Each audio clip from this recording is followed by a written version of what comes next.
A very, very warm welcome back. Thank you for joining us, and it is so good to have you back here at Simply Race. It's been just under 2 years since we last saw you here at Simply Race Endurance Series, and we all know what happened there. But we are back with a bang, and we are ready to get Simply Race Endurance season for 2021 and 2022 underway. I am David Christie, and alongside me is the man you all know, and at least I do anyway, Alex Goldschmidt. Look at you, our roving reporter.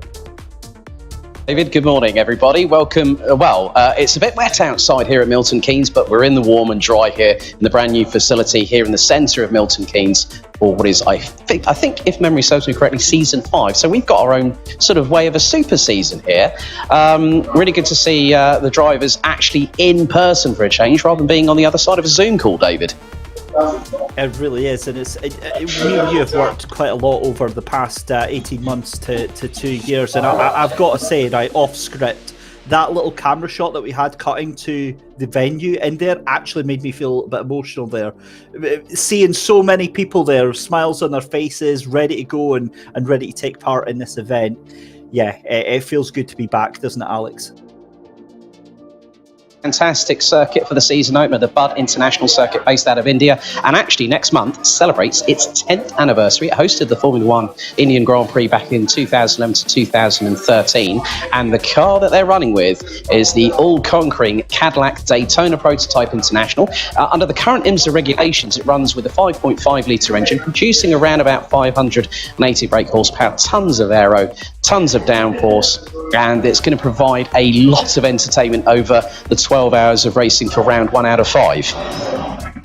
It certainly is, and of course, as you said, round 1 out of 5. This is a 3.19 mile circuit with 16 corners for the drivers to challenge them through the afternoon. Let's head over and have a little look up close and personal at Buddh International Circuit here at JP Sports City.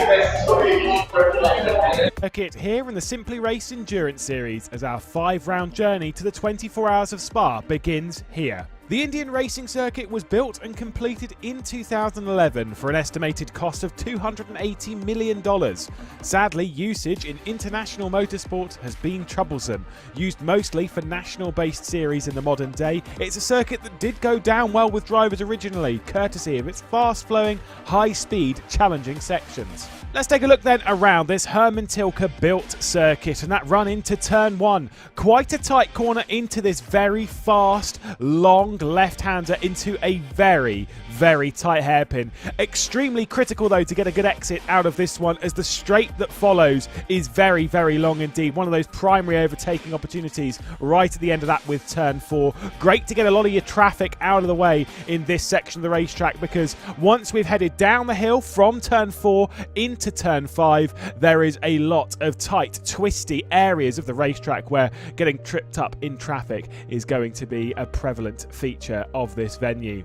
Running through turn 5 into the very fast 6 and 7, curbs on either side being quite high, and the track constantly dipping away from you. Trying to get into that groove on the racetrack is going to be critical, up through 8 and 9 and towards one of the main features of this racetrack, the infamous turn 10 and 11 sequence, this banked corner which opens up on entry fantastically and tightens up on exit, as we have to scrub the speed off and balance yourself on a knife's edge, not running too wide out onto the AstroTurf runoff as well, and making sure that you're in line for the quick turn at 12. It's not really much of a corner, that one.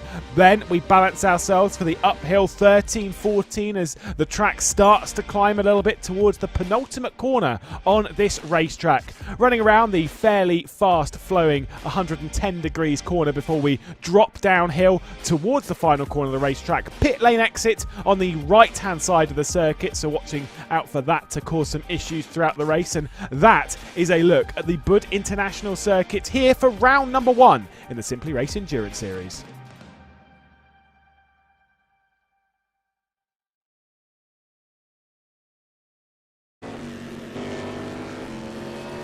Here we go with qualifying then, and there's just a couple of seconds left to go in the session here. Having a look at Radicals Online shown as in first place just now, 140.057. I think there might be a little pause in the timing the timing barrier at the top left there, because we've got 2 seconds, 1 second, and qualifying is over. Now, Alex, I was the way to come in there with the story about how Radicals Online, your 2019 champions, were making it look so easy. As you see there at the top of the board there, 139.729. Now, that has just happened in the last lap there, because they were sitting, in fact, sorry, that's Camsport, excuse me. Radicals Online were sitting at the top for the majority of the session on a 139.883, and then just as we came on, and just as we went away to the track guide video, Camsport and Avanti Racing jumped into first and second place there. So huge developments there. The final lap's coming in now, but it looks like Camsport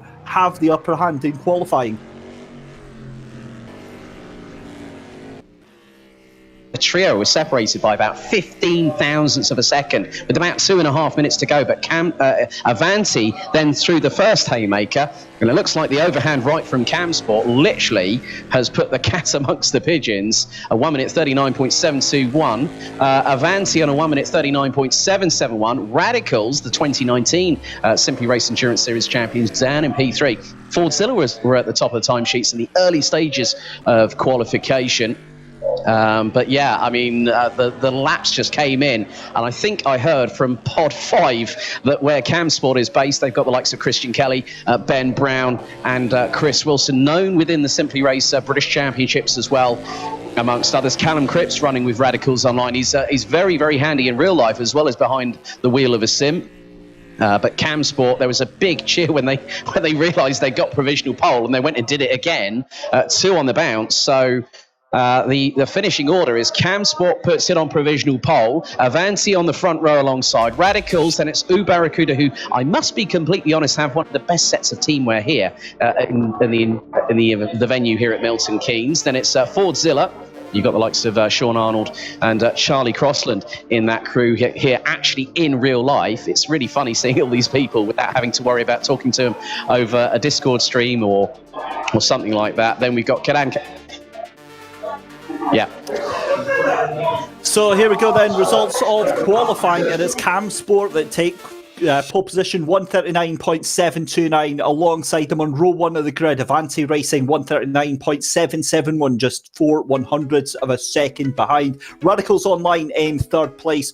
Your 2019 season champions into third place, so that is huge news there. Barracuda in fourth place there, 140.062. Team Fordzilla down on row 3, fifth place for the race. In sixth place is going to be Cadan Casual Apex and with a 140.852. Then on row 4 is Lamati Racing along with Team Brit at the back of the field. We can see, I'm pretty sure that is a young Max Spooner there right in the centre of shot. So Alex, let's get this going.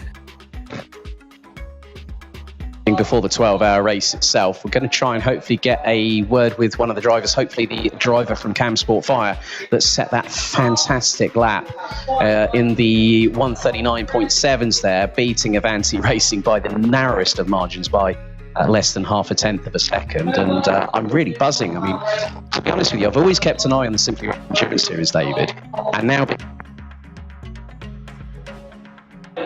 Well, unfortunately, I think we've kind of lost a little bit of charge on Alex's mic there, so we'll come back to you in just a second, Alex. But yeah, I 100% agree with what you were saying there. I mean, it feels so good to be back. Obviously, I've just joined the championship for this year, but it feels so good, as I said earlier, seeing everybody in the venue and all together. Fingers crossed. There we go. Technology. And just as you said that, you've gone. Never mind. Right, so I believe the drivers are just getting their pre-race briefing right now. With it being a 12-hour event, there are lots of rules and regulations that they are going to have to do. There is obviously a lot of driving standards, and while it might be a smaller field than maybe we've seen in the past with Simply Race Endurance Series, from experience that means that no shortage of entertainment is going to be coming your way over the next 12 hours. It's going to be myself and Alex Goldschmidt bringing you all of the action. That's right, we are doing an endurance race ourselves. We're surviving on ready meals and pot noodles and maybe some cups of cappuccino if Alex is lucky. He's actually on site there down at Milton Keynes, so we're trying something a little bit different this season, and if there are any bugs, we just ask that you please bear with us during the broadcast. So we are getting ready to go live then. The cars are making their way onto the virtual grid. Just having a look at the teams themselves just now. Charlie Crossland looks like he's going to be starting the race for Team Fordzilla, team number 1. We've got Alex back at the shot, so I'm going to see if we can say hello.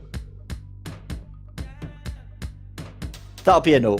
Unfortunately, Alex, I feel gutted because we work together so often and I get to see you, but I don't get to hear you. That is, yeah, not the best. Some would say this is a blessing in disguise, but I'm not going to say that. I would say that. I'm sitting here with a mute button. Back to the team. So Cam Sport will find out who is in the car for them. Radicals Online is Callum Cripps, and then Barracuda. Barracuda is Calvin Den. Cadan Casual Apex is Jordan Haim. Avanti Racing is Piers Hean. Lamati Racing, we'll have to find out who is the driver for them just now. And E-Team Brit is James Larber in the seat for them. But E-Team Brit, obviously, we see them quite a lot. Max Spooner in the team, along with Michael Tyler and Hamish Eisner as well. So, guys, welcome along. If you're watching on the YouTube, let us know what you're up to today. If you're enjoying anything nice, if you're staying with us for the full 12 hours, if you've got a team that you're supporting, then let us know by typing below. But yeah, what we're going to do is take a little break just for a second, and we'll get ready to go live.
Welcome back then, ladies and gentlemen. We are here getting ready for the 12 Hours of Buddh International, getting ready to start off Simply Race Endurance Series for 2021 and 2022.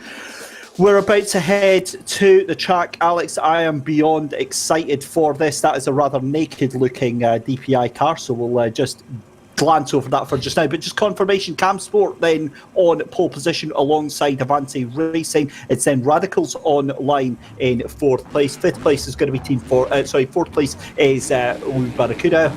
Fordzilla in fifth place. Cadan Casual Apex in sixth. Lamati Racing in seventh. And E-Team Brit in eighth place there, Alex. This is shaping up to be an amazing 12-hour race. Especially with the characteristics of the circuit, David, there's a lot of undulation on that main back straightaway, and that's going to be a real challenge. Obviously, slipstreaming is going to be a real advantage coming down that back straightaway. When they go through the rolling start, it's going to be very, very crucial to get through at least the very first hour, not even and also the very first lap, David.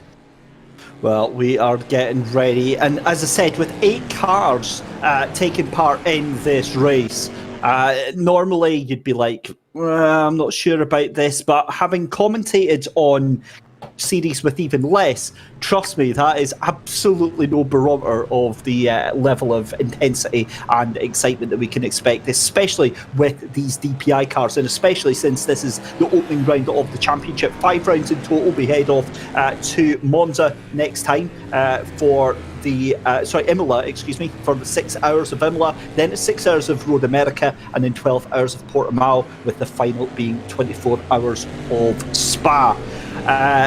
But it is a mix of GTE races and DPI races. And that final one, the top 7 take part in DPI, the remaining 8 places take part in GTE.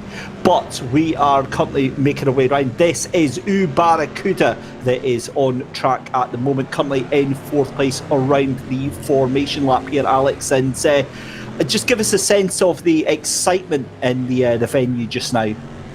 Everyone's been all smiles, David. Everyone's so glad to be together again as a sim racing community. And I've caught up with quite a few people, Max Spooner, Dan Hyde, Phil Webb, amongst others. Had a chat with Charlie Crossland, and they all seem rather chipper, which is really, really good. An event like this should be celebrated despite what's been happening over the last 18 months with the global pandemic. Well, it's a very warm welcome back. My goodness, we have missed you as we come round the final couple of corners to get this 12 Hours of Buddh International underway, and the cars lining up in 2 by 2 by 2. And very, very much excited for this, Alex. Cam Sport on pole position then. as the cars pull into their boxes. This is something that we're not really used to, actually, for the DPI racing, because obviously we're used to seeing rolling starts here. But the cars all onto the grid then, and we are ready to go green. 1 light on, 2 lights on, 3, 4, 5, ready to go racing here at Buddh, and it's a great start for Camsport as well as the number 11 Avanti racing car. But look at that at the back there, that's Fordzilla making huge dives up to the inside. Remember, this is a 12-hour race, but they're going to treat this first 10 minutes as if it's a sprint race, Alex. Not just the first 10 minutes, David. Take the whole 12 hours. It's going to be an absolute dogfight as now everyone starts jockeying for position. Looks like E-Team Brit are trying to go around the outside of Cadan Casual Apex. That's coming out of turn 3. And here's the long back straightaway as we run on board with the number 15. The numbers are associated with the relevant pods here at the facility here at Simply Race, just off Milton Keynes Centre. As that's a dive and a half from Radicals, and they hit the barriers. That's huge for this ex-season champions in 2019, reigning champions, and that is heavy contact on the opening lap. That is a very un-Radical-esque manoeuvre there, and straight into the wall, and that could have significant damage on that car right now. We'll keep an eye on that, but it is now Avanti Racing in the lead from Camsport, and well, do you know that when I just said about only having 8 cars and that not being a barometer for how much action we're going to have? Goodness me, I've already been proven right in the first minute and 20 seconds. So look at that, the Radicals absolutely on it. They are pushing so hard to get back past. I'm trying to see who that is that they've got. Cadan Casual Apex up. The number 10. Cadan Casual Apex. Yeah, so sorry, on you go up. That was very close. I mean, Radicals look to get past Cadan Casual Apex for what is P5. E-Team Brit just behind. And then it is the number 12 of Lamati Racing bringing up the rear of the field. But now Radicals across the start-finish line, looking towards the inside, heading into turn number 1. And they got the move. That's nice and cleanly done, well anticipated, neat on the apex, and gets the job done. I'm absolutely speechless at that one. I'm really not sure what on earth happened going into it. I believe that must have been, I think it was around about sort of turn 12, wasn't it? It was, yeah, it was about that, or turn 14. And basically they just missed their braking point straight off where they should have been turning right. They're making a good recovery drive, but already 7 seconds off of the leader. You know, it's a 12-hour race, Alex, but I mean, they're making things hard for themselves, and we're not even 5 minutes into the race here. Yeah, I think very shortly we're going to have a replay of what happened, because let's just go to it. Now, here's the replay on the left-hand side pod of the car. Now, just look, late on the brakes, goes right up the inside of Camsport, and the car drifts wide coming out of the apex, in through the gravel, and the left-hand side, the left front particularly, takes a whack on the left-hand tyre barriers. I think missing the braking point is being very kind to them there. They almost didn't brake at all, overtaking 2 cars on the entry into a corner there. I wonder if they saw it in the mirrors and just thought, nope, I'm not even getting involved in that one. They've certainly got the pace to bring themselves back on, but with the fact that Avanti Racing and Camsport doing a cracking job of getting up there to begin with, they've really got the cards in their favour. New best lap time then for Avanti Racing, 1:40.540. Expect that to come down massively over the next 11 hours and 55 minutes here, as it is Avanti Racing currently in the lead of this race. And if you do like what you see, ladies and gentlemen, you can take part. Get yourself a little team together. Head over to simplyrace.co.uk/SRES and you can get yourself involved in round 2, which is the 28th of November, the 6 hours of Imola in the GTEs. This is the rear view then from Camsport Racing, 2.5 seconds behind your race leader of Avanti Racing just now. And in the Camsport machine, I believe that's Christian Kelly currently behind the wheel. And Alex, we know this driver very well indeed. Yes, from the first 2 seasons of the E-Team Brit GT Challenge that was on the R Factor 2 platform and has now switched to Assetto Corsa Competizione. Funny enough, their 3rd round of the championship, that's season 3, heads to Alton Park tomorrow night, which both you and I are on commentary duty for again. So we're putting ourselves through the ringer once more, my friend. telling you, we're absolutely going for it, aren't we? Goodness me. But yeah, Oulton Park will be a fantastic track. But this is E-Team Brit then, the number 15 car, and that is James Larbert currently behind the wheel on the back of the number 10 Cadan Casual Apex, and Dan Hyde at the wheel of that. And again, Dan we know very well from the E-Team Brit Championship. So some old rivalries to be settled here in Fordzilla. Oh, that was a huge moment there for Charlie Crossland. A slightly, maybe a little bit too keen to get back on the power. The DPI very sensitive to get back on the accelerator there, or maybe it was just too much speed into that corner. Either way, Charlie Crossland breathing a little bit of a sigh of relief there, Alex. Very much the case, and thank goodness no clean-up was required on that one, because the front end looked to be very jerky when he hit the brakes and had to really whack the anchors on hard. And that's never easy, especially in such a tight corner like that one. Yeah, really is. And great view then of the venue just now. You can see it's absolutely packed, and yeah, I love it. Everybody having a great time there, and yeah, it's kind of awesome to see, especially after how rubbish everything's been for the past 18 months, and the fact that we've done so much virtual commentary. We are doing a little bit of that, today, but Alex, obviously you're there in person, and it is quite exciting. This is Uber. Yeah. They are really hustling that car, and they're on that knife edge, Alex, where it looks great, but they could very easily find themselves on the wrong end of a barrier. That was coming through turn 10. That's a fast sweeping right-hander that goes into 11, and then you've got to instantly turn to the left through 12. So there's quite a lot of directional changes from turn 5 to turn 15 on this circuit. You've got that nice long back straight, David, but every driver wants a challenge, and the Buddh International Circuit does really provide that, and it's great to see the season start off with the Cadillac DPI, the most successful vehicle in current Daytona prototype international racing, as Barracuda going literally one way then the other down the start-finish straight. If you want to tag us here at Simply Race, at Simply Race, and also use the hashtag SRES. That stands for Simply Race Endurance Series, as Fordzilla gets a bit of breathing space between themselves and Barracuda in the number 9. Yeah, awesome stuff. A huge thank you to everyone joining us in YouTube chat. I was sitting on the wrong stream there, so yeah, I now see it's all bustling with chat. Stuart Ross French, again, one person that we know very well. Matt Goodger Scott and Stuart Ross French, they want to know who's in the Avanti and who's in the Radicals. I will tell you exactly right now, Stuart. In the Avanti then is going to be Edson Manguera, Pierce Hahn and Will Richardson. I believe it was Pierce Hahn that did the qualifying for that car. And in Radicals, it is Callum Cripps and Adam Tinnery that are in the wheel of that one. Callum Cripps currently behind the wheel of the Radicals right now. And for Avanti, it is Pierce Hahn that's still in the car. So I hope that answers your question just now. So, Alex, this has been an absolutely cracking 10 minutes, and it's really curious. It is indeed. As E-Team Brit again closing on Cadan Casual Apex. That's the battle for 6th place.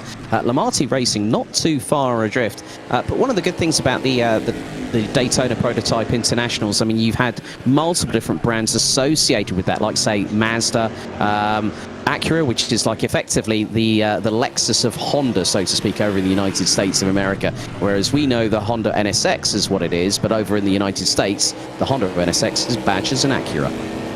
Yeah, that's the first time I learned that was actually Gran Turismo, when trying to find the NSX, and it was under the Acura badge there. But I've got to be honest, E-Team Brit looking very racy in this early stage of the race. They're currently all over the back of Cadan Casual Apex, and it looks like Lamati Racing as well, just happy to keep themselves in that little battle as well. So we have two firm packs right now.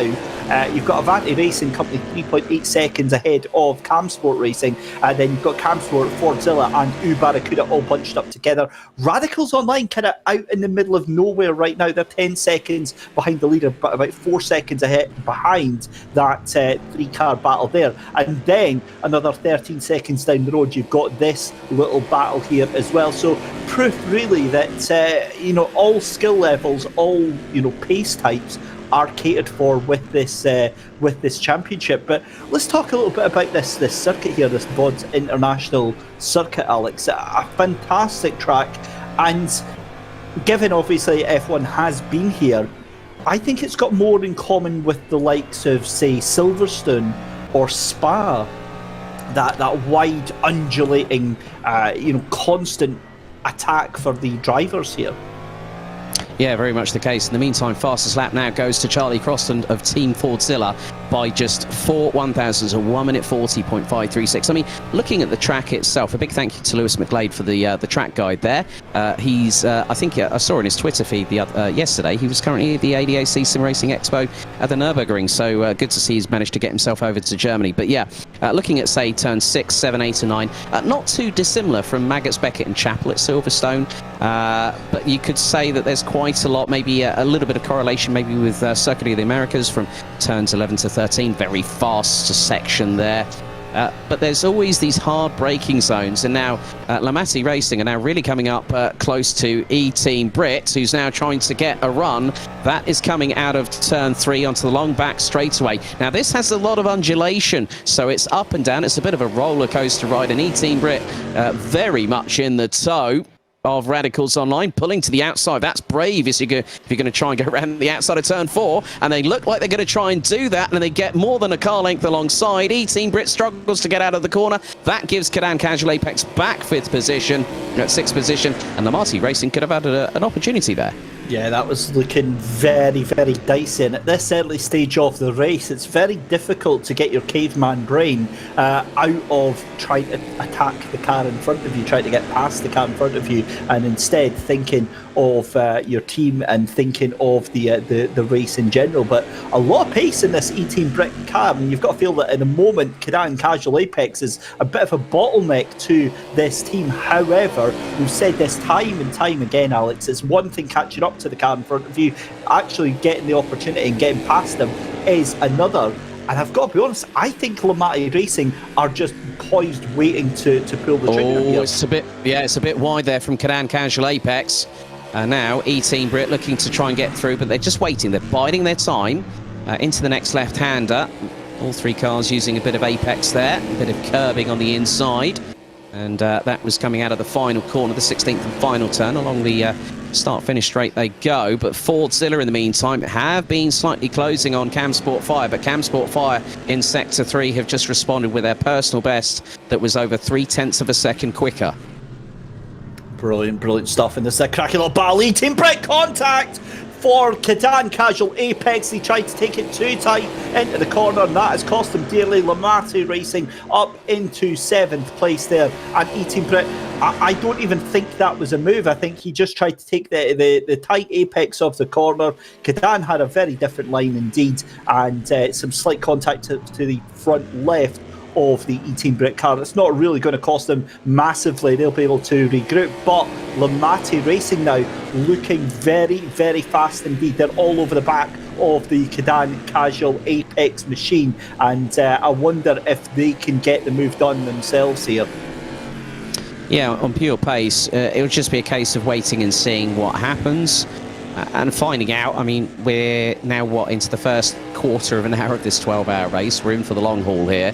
You where you are at home, and then myself here in the Simply Race venue here. I mean, if anyone does want to have the opportunity, Camsport now puts in the fastest lap of anybody, a 1 minute 40.472. It's a brand new facility. The team behind the scenes, the likes of Mike Yao, Grant Lyman, have always put in stellar efforts when it comes into organising championships like this, and it's really good to see Simply Race Endurance Series back for Season 5. So Camsport now have got the gap down to just over 3.15 seconds, but Fordzilla have lost out a little bit of time. The gap now is back up to just over 2 seconds. Fordzilla had it down to 1.5 at one point, but there's still a long way to go here, David.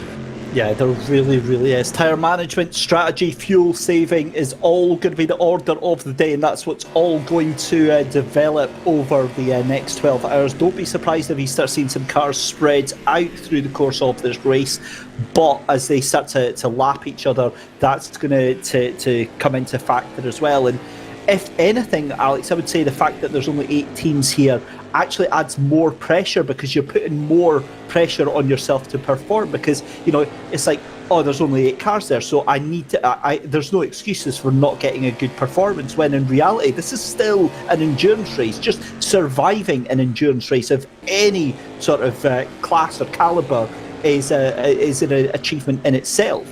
But yeah, I think that you're going to see these drivers putting a little bit more pressure than they normally would on themselves. Yeah, we've got a yellow flag. Yeah, sector 3 there, David. Not too sure, but that's been retracted. But Barracuda now closing in on Fordzilla. Gap now down to less than half a second as they come across at the start-finish line. That's going to be another lap in the books. And point 4, they've got the slipstream going into turn 1. Hard on the anchors, turn the car in, rotate it. Now through into the next sweeping left-hander at turn 2. It's a very tight right-hander here at 3.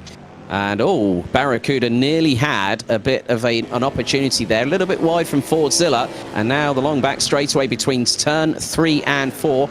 Barracuda in the tow. And half a car length between. Barracuda pulls to the inside of Team Fordzilla. They nearly have a bit of paint swapping there, but Barracuda up the inside through turn 4 to neatly take second position from Team Fordzilla.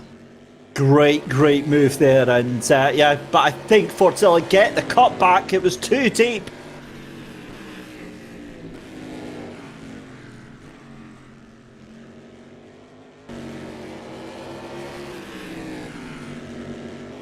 Lamarty Racing have just gone off the track, coming out of turn 2 onto the back straight, turn 3, my apologies, and E-Team Brit were able to get through as a result. So whether Lamarty Racing might have applied the power or outbrake themselves going into turn 3, but Barracuda just really pushing like crazy, because now it looks like they have ended up back behind Fordzilla again. Now who was that? Was that Cam Sports? I'm not sure on that one, but let's have a look there, because currently dropping back. Well, no, because Campsport's still showing as leading the race then. So yeah. So that was very interesting. I did see a car off the circuit at one point. It was Avanti Racing. So Avanti Racing, who were running in second. So they've now promoted Fordzilla, Barracuda up to second and third respectively. So and I've just seen that Camsport are they were about 2.6 seconds up the road, as Radicals Online have opted to pit within the first 20 minutes. Now, could it have been maybe for a track cut penalty? Oh, it's for damage. I've just been they brought out a second yellow flag earlier on. That was what I was trying to say there. As E-Team Brit bring out a yellow flag there, they go off the track as well. And it looks like they're dropping further down. Now, I'm just wanting to clarify something here, because I think, was it not Lamarty Racing that was actually in the leads of this race, and it was Camsport that were in second, and then they've dropped all the way down. So it was Avanti Racing. Avanti, we were just trying to. Yeah, Avanti. Oh, they've just completely lost. Right, okay. We're just having a look back in just a moment. We're just going to get an idea on the replay. Now, here they go through now a massive amount of curb, and it unsettles the back end, hard into the barriers in front, and a full-on multi-spin for Avanti Racing in the number 11. That was a 540 there. That might have made Tony Hawk a bit proud. And there's exactly the issue you've got. As we said, I mean, this is an 8-car race essentially. That was almost an unforced error, because there were 3 seconds ahead of the cars behind them. And it just shows you constantly need that attention, that constant awareness that this track could bite you, and these cars could bite you at any time during the 12 hours. So, my goodness me, we're going to need a big rest there. E-Team Brit into the pits as well, and it looks like Radicals Online they are taking a very long pit stop right there. That must be significant damage on that car. Yeah, that's over a minute and a half in the pit lane, so that is going to be a significant amount of repairs. Now, the thing is, because the incidents happened early, Radicals Online, when they went through turn 4 earlier on in the first few moments of the race, they've got every opportunity, because you and I both know, with our experience on endurance racing, David, as now Radicals Online exit pit lane, E-Team Brit still in the pits, and it looks like they're about to get going as well. So we know that if you have an incident like that in the first half an hour of the race, you're fine. If it happens in the last couple of hours, that could put paid to all the effort that everyone has done so far.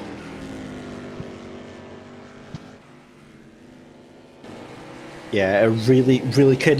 Difficult to believe we're only 20 minutes into this race already. So much has happened currently. Cam Sport are your leaders at the moment. Christian Kelly behind the wheel of that number 8, out in front by 3.6 seconds over Team Fordzilla and Charlie Crossland. It's Barracuda in third place. Calvin Dent's behind the wheel of the number 9. And then in fourth place is the Avanti Racing, your former race leader for the first 15 minutes of this race, but proving that you really can be your own downfall. Now, they are 12 seconds behind, and in the grand scheme of things, they haven't got damage. They haven't really done too much to the car. I've said that. Maybe they have. They're into the pits already. So Avanti Racing deciding that they need to get that car sorted so they can have a proper go at this race.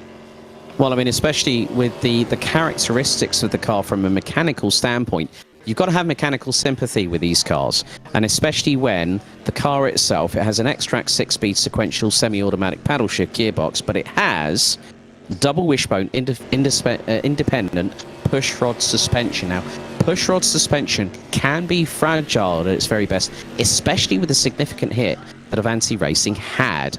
And I think that was coming out of turn 6 and 7, if memory serves me correctly, through on that replay. But you know, the front end of these cars can be susceptible to significant impacts, but at least the main thing is Avanti Racing can get back into the fight. Yeah, as I said, I mean, and you pointed out actually just a couple of minutes ago, it's almost better to have these incidents right at the beginning of the race. Take your hit, take your, take your punishment, and then you can work like hell to get yourself back up. So, I mean, E-Team Brit, Avanti Racing and Radicals Online really doing everything they possibly can to get this back on. But with 11 hours, 38 minutes left to go in this race, Cam Sport are going to be absolutely delighted with this one. Yeah, I know that for the fact that there'll be smiles on their faces in a minute, but when the tide starts to come in, and this is a very long race. I mean, looking at the calendar itself, David, next up at the 6 hours of Imola on the 28th of November, that's not going to be, you know, the next 2 rounds are going to be sort of effectively the sprint versions of the races that we got. We got 2 12 hours, 2 6 hours, and then the Spa-Francorchamps finale, which you mentioned earlier on, twice around the clock. And that's one of the, I'm really happy that Spa-Francorchamps is the final race on. Oh, bit of a run wide there. That looks to be from Lamasi Racing. So Radicals Online, I think, have managed to get themselves through on there. But of course, it's Spa-Francorchamps, one of the most fearsome circuits that drivers love. You know, just over 7 kilometres, which is effectively 4.352 miles. That's a great way to see out Season 5 of the Simply Race Endurance Series. Absolutely, and the dynamic as well is you've got the DPI cars taking part against the GTE cars as well.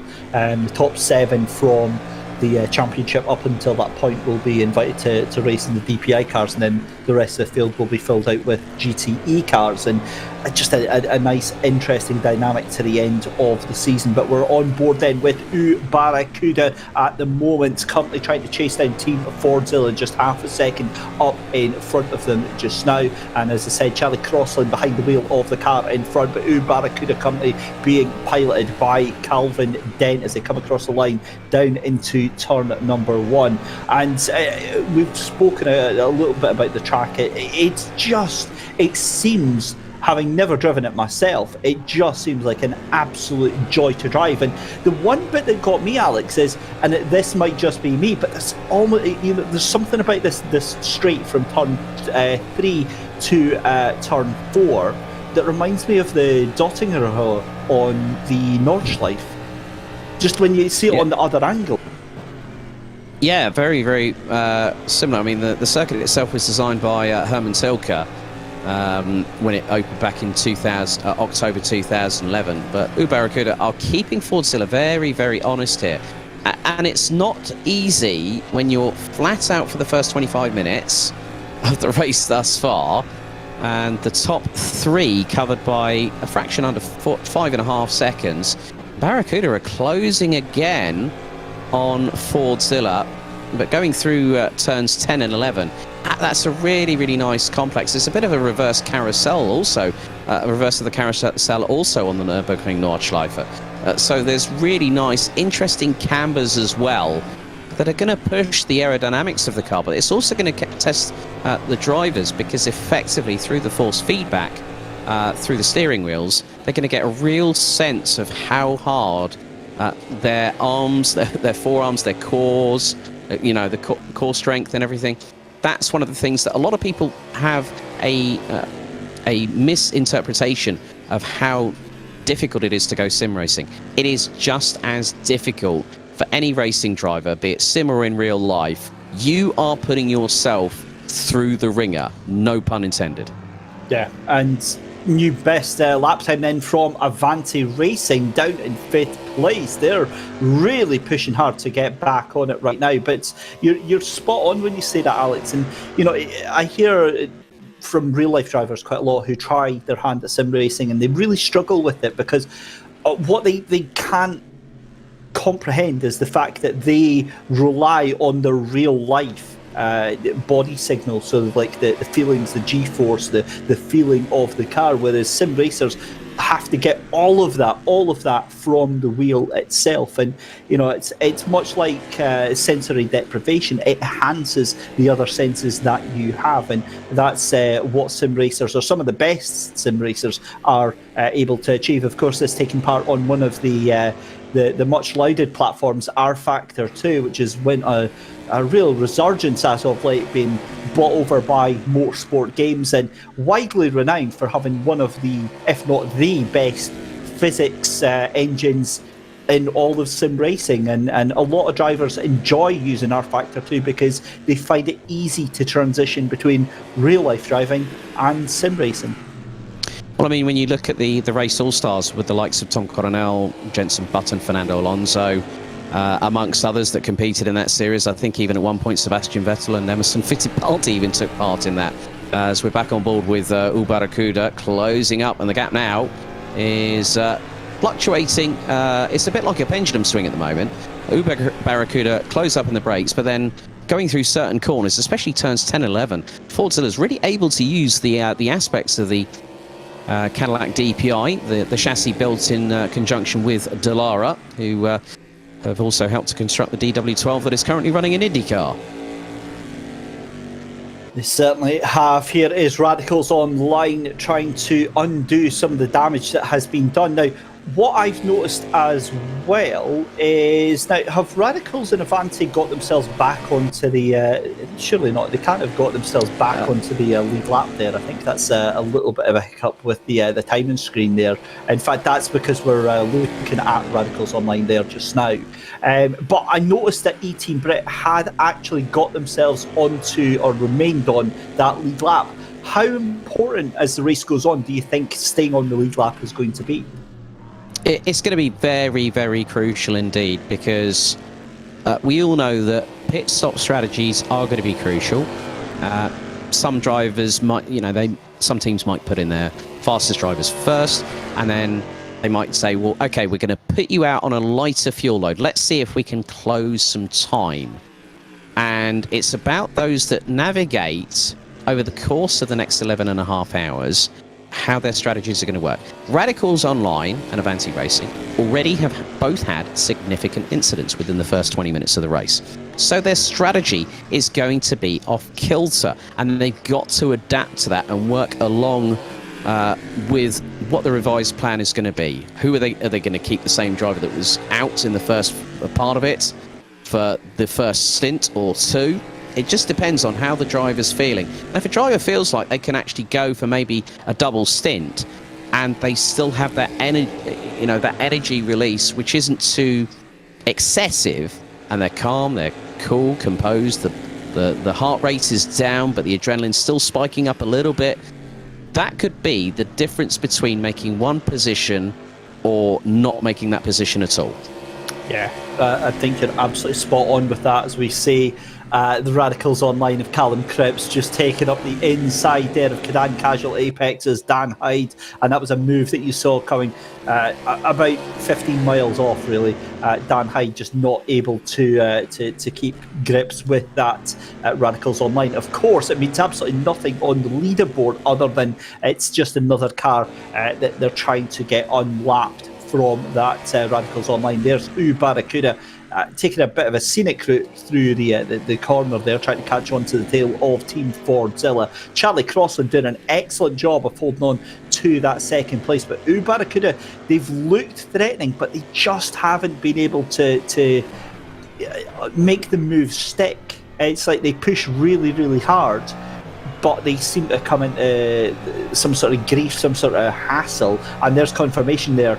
E-Team Brit, 95 seconds off of the lead, but still on that lead lap here. So half an hour gone, it's the Team Campsport in the lead from Team Fordzilla and Barracuda. Is that a 1-2-3, Alex, that you saw coming? At this stage of the race, honestly, David, no. But coming back to what you were saying about Barracuda, they are pushing, but when you are pushing at this early stage of the race and you make those early mistakes, we've seen Barracuda run a little bit wide coming out of apexes. When you're trying to put the power down, the car might decide to get a little bit tail happy, or it might sort of kick out to the left or the right at the rear of the vehicle. Now, let's not forget, these are effectively a Formula car with a massive Daytona prototype shell on it, so it's mid-engined, rear-wheel drive. So you can see that with the sausage curbs, that is where it's going to be rather crucial. But Barracuda, if they want to get past Team Fordzilla, they've got to do it clean, because we all know that Charlie Crossland, a stalwart in multiple different championships, he's running the in SRO. He's also currently the points leader in the E-Team Brit GT Challenge, as we were discussing earlier on, heads to Alton Park tomorrow night for a 60-minute sprint race. But just by looking at the different driving styles, Barracuda are pushing, and whether they're trying to put a bit of undue pressure on Charlie Crossland initially, well, Charlie Crossland, we all know, is a stern fighter, and he is gonna, if he makes a mistake, it will be unannounced. That is very much the case as they come across the start-finish line. Gap was about 4 tenths between the pair, but Crossland doing a brilliant job, but Camsport Fire are making their way through turn 3 onto the back straightaway up to turn 4. And they've got a lead of about 7.1 seconds at this particular juncture, and that lead could be decimated over the course of the next 11 hours, 27 minutes, David. But Charlie Crossland will not give Barracuda an opportunity if he can help it. No, he really, really won't. And it's just fantastic action that we're seeing all the way through just now. Just also watching this as we've gone into the half-hour mark, completed in our first race of the season here for the Simply Race Endurance Series. The 2019 champions Radicals Online, you've got to say they were looking very, very strong coming into practice, coming into qualifying, and then it's all went downhill for them just now. And you're getting there on the time screen the relative interval, so the numbers that you see there are to the car in front of them just now. So realistically, it looks like there's about maybe 200 seconds or maybe say two and a bit minutes between Radical Online and Camsport, maybe 3 minutes between them. Over the grand scheme of things, it's not undoable, is it, Alex? I mean, they can certainly bring themselves back into contention from this. Oh, there's definitely a case. You can't count out Callum Cripps even if you tried. And I've seen him in touring cars. I mean, well, the funny thing is, I'm going to go back a little bit to 2019. Silverstone, Distrigo Parts Distribution, Citroen C1 24 Hours. You were racing in that, and so was Callum Cripps. And he was running alongside Alex Sedgwick, and I still remember having a chat with him. Yes, he was. He was running with Alex Sedgwick in the ASR car. And I remember having a chat with him on the live stream, and we saw how the Nankang tyres were literally torn to shreds. And he said, well, as the tyre canvas wore down, it got a bit more grip. And I said, and we had a chat before we went live. And I said, you realise that would be failure on an MOT because it's right through to the cause. He said, yeah, you're right. Oh, fun times. I had no idea that he took part in that race as well. But but again, that goes to show, no matter what class of car you're in, you saw how few cars or how many cars actually didn't finish that race. And it shows how much attrition is in an endurance race. And in a 12-hour race, yes, you've obviously got a lot of things to contend with. And what a great location to be in. To be in Simply Race in their Milton Keynes location for the whole of the day. Yeah, that's a pretty comfortable, cosy place to be. Bar on hand, you're absolutely sorted there, aren't you, Alex? I'm not drinking today, David. I'm drinking fluids, but I might have the odd cheeky Monster Energy or two. But no, I've already had a coffee this morning, which kick-started my day off properly. Cam Sport have now put in the fastest lap of the race, a 1 minute 40.449 on that particular occasion, but it's looking still very, very close. Team Fordzilla still under the kibosh as Uber are trying to apply the pressure, but Team Fordzilla aren't budging. Yeah, and that's a good sort of thing to have a chat about, actually, Alex, because Barracuda have been constantly harassing Team Fordzilla. Given that it's a 12-hour race, do you try and force the issue, or do you just sit in Fordzilla's toe, push them along, and then try and overtake them on strategy? Strategy, if I was one of the drivers in Barracuda, I would say, let's just stay with them. Let's try and keep with them, but not go for the overtake. Because one of the biggest things about strategy, especially in endurance racing, is going to help to conserve the fuel. Because once they're in the dirty air, there's going to be less application of the throttle, which means that fuel tank will last a little bit longer. But with a mistake like I've just seen there from Barracuda, and that was going through turn 9, if you start doing that, you might scrub the tyres a bit earlier than you might want to. And they're going out of turn 12. Looks like that's happened again. So Barracuda just trying to keep with them. Looks like Lamati Racing have pitted from 5th place in the number 12.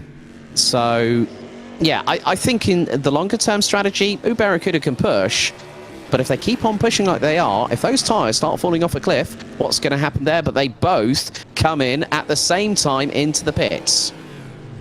So here we go then. That is strategy. In fact, Camsport in as well. So this is a real strategy call 40 minutes into the race. And safe to say then, this is a planned part of the strategy for these cars. As Radicals Online really hustling that car. And that is starting to look a little bit sketchy from the wheel of Callum Cripps there. He is throwing that thing with everything it's got. But this is his chance now to make hay while the sun shines, because now they're going to be in a completely different strategy, Alex, and be able to possibly undo some of that damage. Yeah, and at the moment, Camsport have been a little bit further through their pit stop phase. Lamati Racing have now rejoined the circuit as Radicals. Now, this changes everything because it puts the number 7 on the lead lap. And this is where it's going to be rather interesting. So Camsport have just exited pit lane. And 42.2 second lap time. There's Radicals. Radicals were close to getting past them, as now Fordzilla stay ahead of Barracuda coming out of the pits. Well, this is a little bit of drama then that we didn't really see coming. But a fantastic drive there from Radicals to try and keep themselves in contention. That means that Fordzilla still in that second place. Barracuda a little bit further behind now and just starting to drop off from the toe. But Fordzilla and Barracuda and Camps were all going to take a couple of laps, Alex, to wear their tyres in. Now, these tyres are very, very sensitive. They don't want to put too much force through them too early and potentially, take too much life out of them.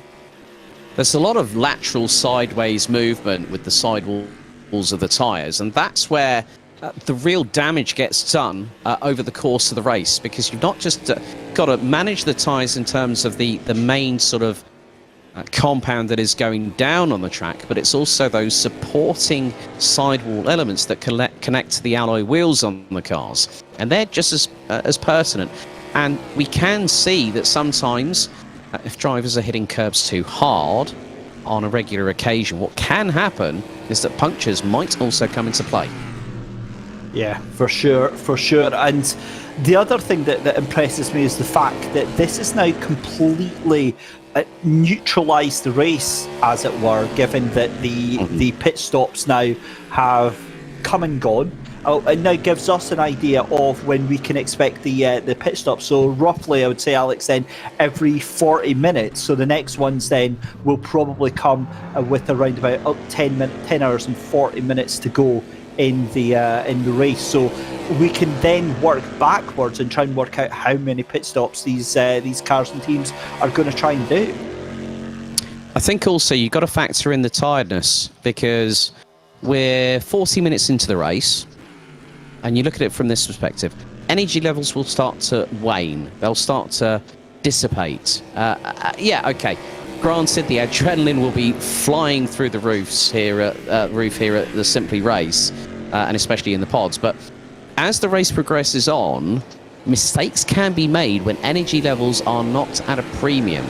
And these drivers will know through previous adventures on sim racing. I know yourself, you were busy with SRO Esports Asia yesterday, amongst one of the many things that you and I both commentate on so far over the last 18 months. But the tiredness is going to be really, really crucial, and it's about how the drivers work with the rest of the team, because if there's no happy harmony between the drivers, something could go awry. I'm just doing some very, very basic calculation here. In fact, that's failed miserably, hasn't it? You know that it's failed miserably. Mate, I knew it failed before it even begun. Yeah, we'll try that again and come back to that one. Take two. Yeah, exactly. I'm just wondering, though, with the fact that there's so many, pit stops that they're going to have to take over these 12 hours. I mean, if they're going to be taking one or two every hour, then that is really going to allow a lot of different strategies to come out. Because if you have got the ability to fuel save and have got the ability to try and stretch things a little bit more, and you're maybe in the midfield, that might be of benefit to you, because you might be able to jump people that you would not normally get past. Yeah, I mean, just making some basic, not assumption calculations, but I would imagine you're probably going to have anywhere between 16 to 20 pit stops over the course of the race. Now, there is an interesting thing. Remember that I talked a little bit earlier on about stint time. There is a recommendation of drive time in the Simply Race Endurance Series regulations. Now, it says that drive time, the organisers take no responsibility for the length of time each driver is in the pod. However, the recommendation is as follows: maximum stint time no longer than 2 hours in length, at least 4 hours of rest or time away from the simulators before continuing. Now, that's going to come into fact for the 24 hours of Spa-Francorchamps, which will be taking place on the 25th and the 26th of June 2022. So the 24-hour race is going to be a completely different proposition. We are going to have drivers and teams that will be at the lower ebbs of energy levels when we get towards the end of that race. And of course, you and I are pretty much here for the majority of the season. Well, you are, I know for a fact. I know that I won't be available for one of the rounds, but it's going to be a test for everyone included. Yeah, it really, really is. And that's what we love to see. And we want to see even more teams having a go at this. If you fancy getting yourself involved, ladies and gentlemen, simply head over to simplyrace.co.uk/SRES. Come and join us for round 2 in November. And we are going to have the 6 hours of Imola in the GTE class. That is going to be on the 28th of November this year. You can get yourself involved. Remember, it's a 5-round championship, so it's still plenty of points on offer and plenty of chance to get yourself in with winning the championship. And it would be fantastic to see an absolutely packed grid of 15 cars on for the rest of the season. Obviously a very, very busy racing weekend. We've got the touring cars over at Croft. We've got the Sim Racing Expo going on in Germany. I'm absolutely dying to get over there one year. I'm going to try and get over there next year. So lots and lots of things to keep people distracted, and we hope that we can find time to fit this in to distract you as well. A very good morning, and thank you to everyone on the YouTube chat for joining us today, to Emily Wilson, Kinko Blues, Matt Goodyear, Scott, Johnny Ashley, who is very tempted to pop in to the centre and wish everyone luck. Absolutely get it done, and we'll try and get an interview with you with Alex as well. To Charles K, to Vitória Villarinos, all the way from Brazil. I would imagine that is a little bit of support there for possibly Avanti Racing and Edson Mangueira going on there. But 11 hours and 14 minutes left to go in the race, and things have just settled down a little bit, with Radicals now still being a lap behind. Yeah, and Cam Sport leading Team Fordzilla by just under 8.5 seconds. A little bit of sideways drift there from Cadan Casual Apex going through turn 10 into the approach into 11. And they are currently sitting in 6th position at the moment behind Avanti Racing. But Cadan Casual Apex have just put in their fastest first sector of the race so far, 43.338. But Cam Sport Fire leading the way and still has the fastest lap in their books, a 1 minute 40.449, David. Yeah, it's great to see. And again, this is the point where you do see these tyres give the absolute best life of the drivers in terms of speed and the ability to get a good lap in. But this is also the danger point, because as we saw from Avanti Racing, this is also where the tyres and the cars are a little bit over eager to turn around the corners, and it's very, very easy to make a mistake. So as you say, Cam Sport in the lead by 8.5 seconds. Here's a replay then, and this is of let's have a look who that is. I believe that is the number 8 car that was sliding around the corner there. In fact, that's the Cam Sport machine sliding round the corner in the lead there. 8 seconds to the good of Fordzilla, and I've got to say, Barracuda kind of dropped off the tail. It was looking like a consistent battle for second and third place, but now they've just sort of drifted off a little bit. Well, we're going to a little bit of a replay now. This is coming through turn 10. Right, first up, Cam Sport, okay? Turning in the car, back end steps out to the left. Nice little bit of control there. And shortly after, here's Callum Cripps, full attack, wide into the apex, back end steps out like Ken Block in the Hoonigan Ford Focus, and he gets it through and puts the power down. So really good to see the differing styles from drivers. Some really calm and composed. Charlie Crossland, very, very neat and tight on there, but Avanti Racing now in there as in the number 11, and to our friends over in Brazil, as they say, muito obrigado, which is thank you very much in their local language. It's always nice as a multilingual individual to sort of like doff my cap to people just by saying a few pleasantries in their own respective languages. You're such a show-off. I love it. Shut up. Well, at least I'm being honest about it.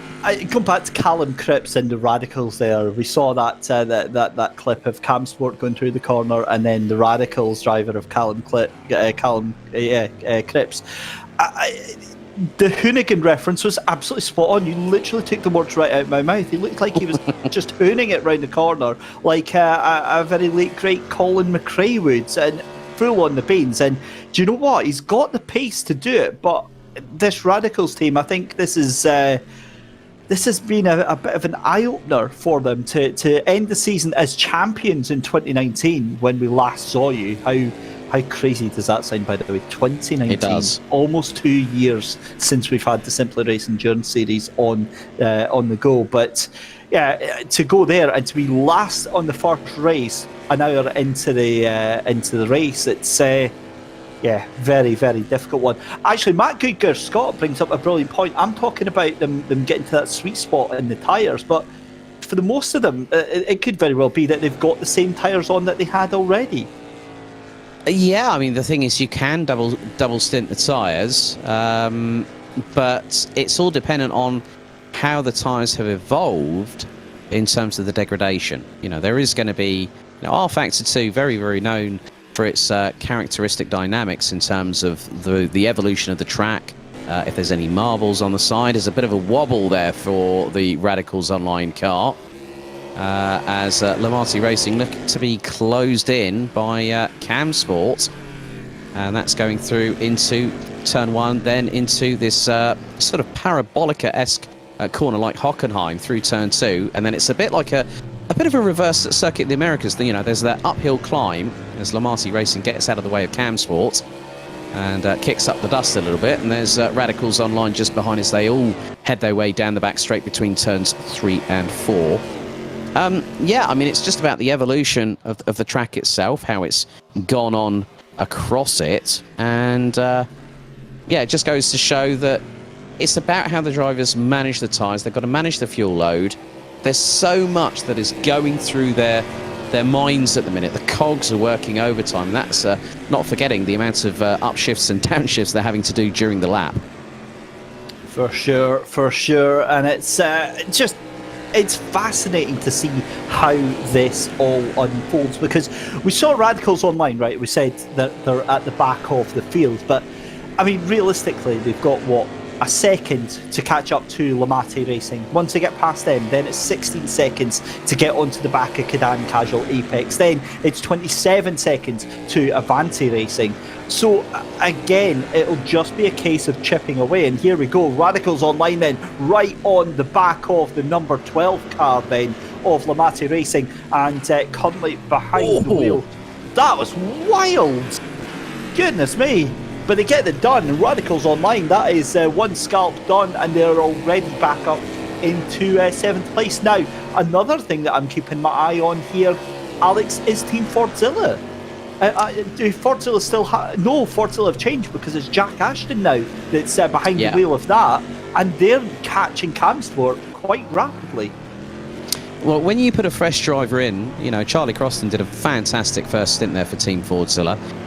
Sean Arnold, I think, is here as well. But, now that Jack Ashton has, the track has evolved over the last nigh on an hour, as we're on 11 hours and just under 8 minutes to go in the first round of the 2021-2022 Simply Race Endurance Series.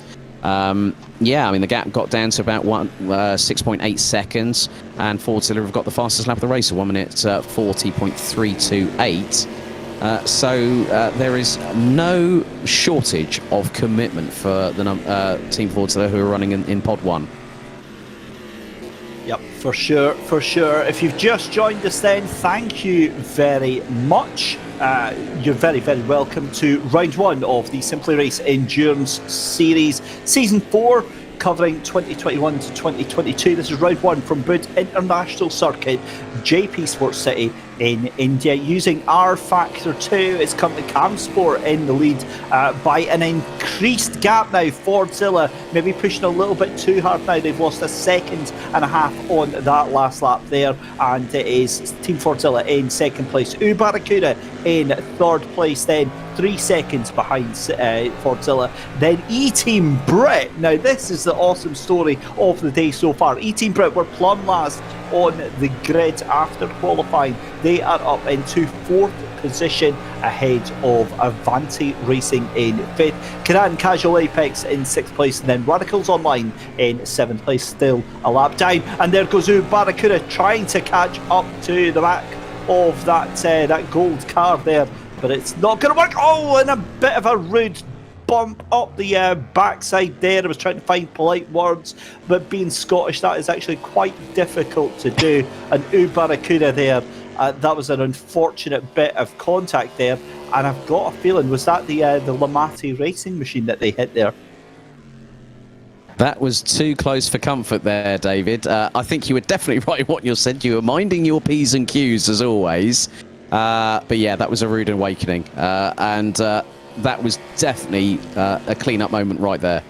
Yep, clean up on aisle number 5, but they get away with it and keep going anyway. So Barracuda now still trying to catch up to Fordzilla, but that is not doing them any favours whatsoever. Calvin Dent behind the wheel of the PPI in 3rd place. Fordzilla, though, dropping back after an early push from Jack Ashton to catch up to Cam Sport and Christian Kelly. Christian then just fires up the rockets and pushes the gap even more on that one. We're coming up to the tail end of our very first hour of this first round here, and as we said, a huge thank you for joining us on this Sunday morning. Radicals Online and Lamati now currently the only cars that are a lap down at the moment, as Barracuda goes very, very wide and a spin into the corner. They're going to try and get themselves back round, but that was a bit of an unforced and uncharacteristic error there from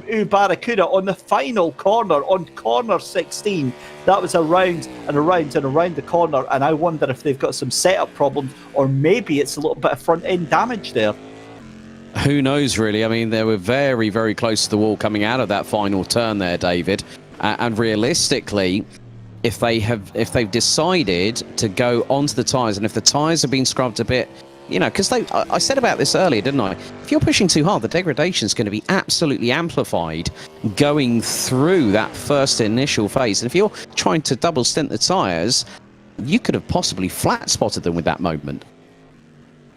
Yeah, you certainly could. I'm hoping that's not what's happened here, but we'll see, because that Barracuda car really struggling to get any sort of grip and momentum while we turn our attention then to Team Brett. Now, this is the other story, because Team Brett, very early days, but they are putting in a very, very solid performance right now, and now just 20 seconds behind the struggling car of Barracuda. If Barracuda does come into more problems, that could promote Team Brett onto a podium for this first round of the championship. Well, the funny thing is that Barracuda lost a massive amount of time, and Team Brit were nearly 10 seconds quicker behind the wheel of the number 15. I mean, one of the things that I love about the Simply Race Endurance Series, the attention to detail with the liveries. I mean, it's just absolutely awesome. I mean, you got Team Brit with the white, the purple, and the bright Tron-esque cyan blue. Then you've got Barracuda with flashes of bright purple. Their team shirts have to be seen to be believed here, David. So hopefully when you're able to get yourself down here to Simply Race and Milton Keynes, I think it's going to be really, really cool when you know, one of the big things is that, and it was really good to hear from Stuart Ross French, they were due to compete in this first round. Now, Radicals Online look to have now gone in for their second pit stop. Obviously, they pitted quite early on, so their strategy is off kilter. So I would imagine that is going to be a routine stop for them. But thinking of it this way, it's a real shame that Tim Lane and Stuart Ross French from Red Shell Racing were unable to make it. Very, very last minute withdrawal. I spoke with Grant Lyman, our race director, earlier on today, and he said, yeah, literally got the message from them at midnight today. That's how close it can be. But we're looking forward to having Red Shell Racing with Skippy the Kangaroo, based on there, Stuart Ross French, who now lives in Leamington Spa, originally based out of Australia, is part of that team along with Tim Lane. And I think, if memory serves me correctly, Stuart Ross French works for Jaguar Land Rover. Well, you'll have to confirm that one. You're the man on the know on the inside. I'm the inside. I'm like our very own version of Hercule Poirot, but without the tash. Right, now you've said that, the final round when they do eventually get together, you need to have... No, it's not going to happen, Christie, you know it. Yeah, it is, it's going to happen, right, and I'll dress up so if I do that, are you going to dress up as Miss Marple then? No, I'm going to dress up as Angela Lansbury, Murder She Wrote. Hang on. Right, I'm going to take it one stage further. You fit your name, don't fail, my dear. Sorry, I just had to put that one out there. An hour in, we've lost the plot already. Some would argue we never actually had it to begin with. There's another 11 to go, mate. Another 11 to go. Yeah, I was just about to say, this is exactly what I enjoy about this Simply Race Endurance Series, is the fact that we're no strangers to some of these drivers as Avanti Racing into the pits then. For the second time of asking. You made the point about Radicals Online saying that it could be a routine pit stop. 100%. They crashed out around about 10, 15 minutes in. They bolted into the pits with it was probably about 20 minutes into the race. So 40 minutes onto that would tie up with the pit stop strategy just now. So yeah, great stuff. Bradley Brockie's asking who is behind the wheel of the E-Team Brit car at the moment. It is James Lambert we have on our sheet as behind the wheel of that car just now. Cracking job in fourth. I can visually confirm that because I can see him from my my locality in the back office here at Simply Race, David. But there's a lot of chats between, you got Mike Tyler, you've got Hamish Eisner, who's also here as well. But it's really, I'm just looking out from the back office at the moment, and it's really nice just to see the amount of talking between people. You know, we've missed this feeling for the last 18 months, and now to have that opportunity for it to come back again, where things have opened up a bit more, we're able to have a bit more normalcy in our lives, David. And I'm really looking forward to it when you and I are side by side in this venue, commentating on the Simply Race Endurance Series. I can't wait, mate. Yeah, it's going to be fantastic. And it feels so long ago from last year when, you know, all the talk, as we see E-Team Brit coming into the pits just now, when all the talk, everything was sim racing, you know, every man and woman, child and their dog was talking about sim racing, and it was all we saw. And I think we got a little bit fatigued from it all, but here we were, you and me, and just, you know, ploughing through all the different races that were going on left, right and centre, and it's a great place to be. And I think that while it's been a horrible 18 months that we've all had to go through, I think there's been some incredible strides in sim racing. Yeah. Now, also, one of the other things that we need to mention about the Simply Race Endurance Series is that there is prize money up for grabs for 6, 12 and 12-hour races, but this is based on full occupancy. So if we had a full 15 cars, it'd be £150, which would be the prize fund for the 6-hour races, 12 hours, £300, and the 24-hour race. Well, you still have an opportunity to get your entries in, so head to simplyrace.co.uk/SRES. Don't forget to get in touch via the live stream chats on the respective platforms, on Facebook Live, on YouTube as well. You can also get in touch with us at Simply Race on Twitter and on Instagram.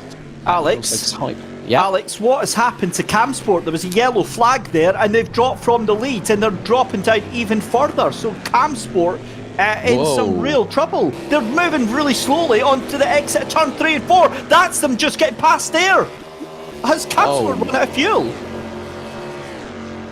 Throttle issue, I've just been informed. That is definitely not what they wanted. They were on. They put it on pole for qualifying by less than half a tenth, and now they are 28.3 seconds behind Team Fordzilla with Jack Ashton behind the wheel, and now Fordzilla has clear air to push and extend that lead, and is 17.6 seconds ahead of the team in Pod 9, Barracuda. I'm just going to throw something out there. I think once the pit stops all cycle through, which they will do in the next 10-15 minutes or so, I have a sneaky feeling that E-Team Brit are going to be in third place on the podium once that all filters through. We'll have a look at it just now when that all happens. But that's a huge moment. I'm gonna cut across you there a little bit there, David, because Avanti Racing had a normal routine pit stop just after Radicals. So Avanti Racing will go into more than likely third place ahead of E-Team Brit. So the strategies now, as I said, they're off kilter with Avanti Racing Radicals Online, but they can claw that back if they extend those stints maybe for a little bit longer, depending on, as I said earlier, how the driver is feeling behind the wheel of the rig. That is crucial. And one of the big things that you've got to do, especially what we're going to have to do as well, because we're going to be doing an obscene amount of talking over the next few hours or so, they're going to have to keep hydrated. And that is going to be crucial. If you don't hydrate properly, if you don't fuel yourself at the right times, might not be the most healthiest of food, let's be completely honest, especially if you're a commentator. No pun intended there. But the thing is, you're going to have that opportunity. If you keep hydrated, that's going to keep your mind sharp and focused, as now Radicals Online, 1 minute 40.284 now becomes the fastest lap of the race. Yeah, they're really on a mission just now. We know they've got the pace, we know they've got the quality and the ability to get back into this, but with our first hour done and dusted, I mean, we've literally had everything but the kitchen sink. I think everyone's had a shot at being in the lead of this race so far, so fascinating to see how it develops as Fordzilla currently 16 seconds ahead of Barracuda. And it feels like it was about a month ago that Barracuda were constantly on the back of Fordzilla. They've just completely dropped away after that spin and after that collision. I believe actually, if that was a gold car, I wonder if that was Lamati that they did hit there. We'll find out. But here comes Camsport back on the charge then. They've got those throttle issues fixed. And we've got a code 80, which means that all cars have to drive at 80, 80, is it kilometres an hour, miles an hour? Kilometres an hour, yeah, code 80. So that is circuit wide. Now, whilst we got the opportunity, I now have Radicals Online's Callum Cripps alongside me. I'm sorry. So we're not going to put on camera at the moment because of the way things are working at the moment. But Callum, you guys are a bit on the back foot after what happened earlier on. Just talk us through it from your perspective. Yeah, it was a bit of a Billy move by me, to be honest. I mean, I thought I braked at my normal point. Came offline, obviously, it was quite close to, I don't even know who was in front of me now.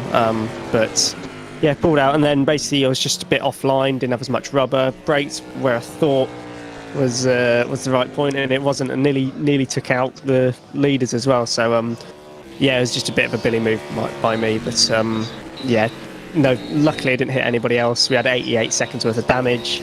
The car wouldn't turn left, so I had a spin. I had to then pit. I had to, do the damage and everything like that. So we're still last at the moment, but we're back on the lead lap, I think. But we're completely out of sync with everybody else now.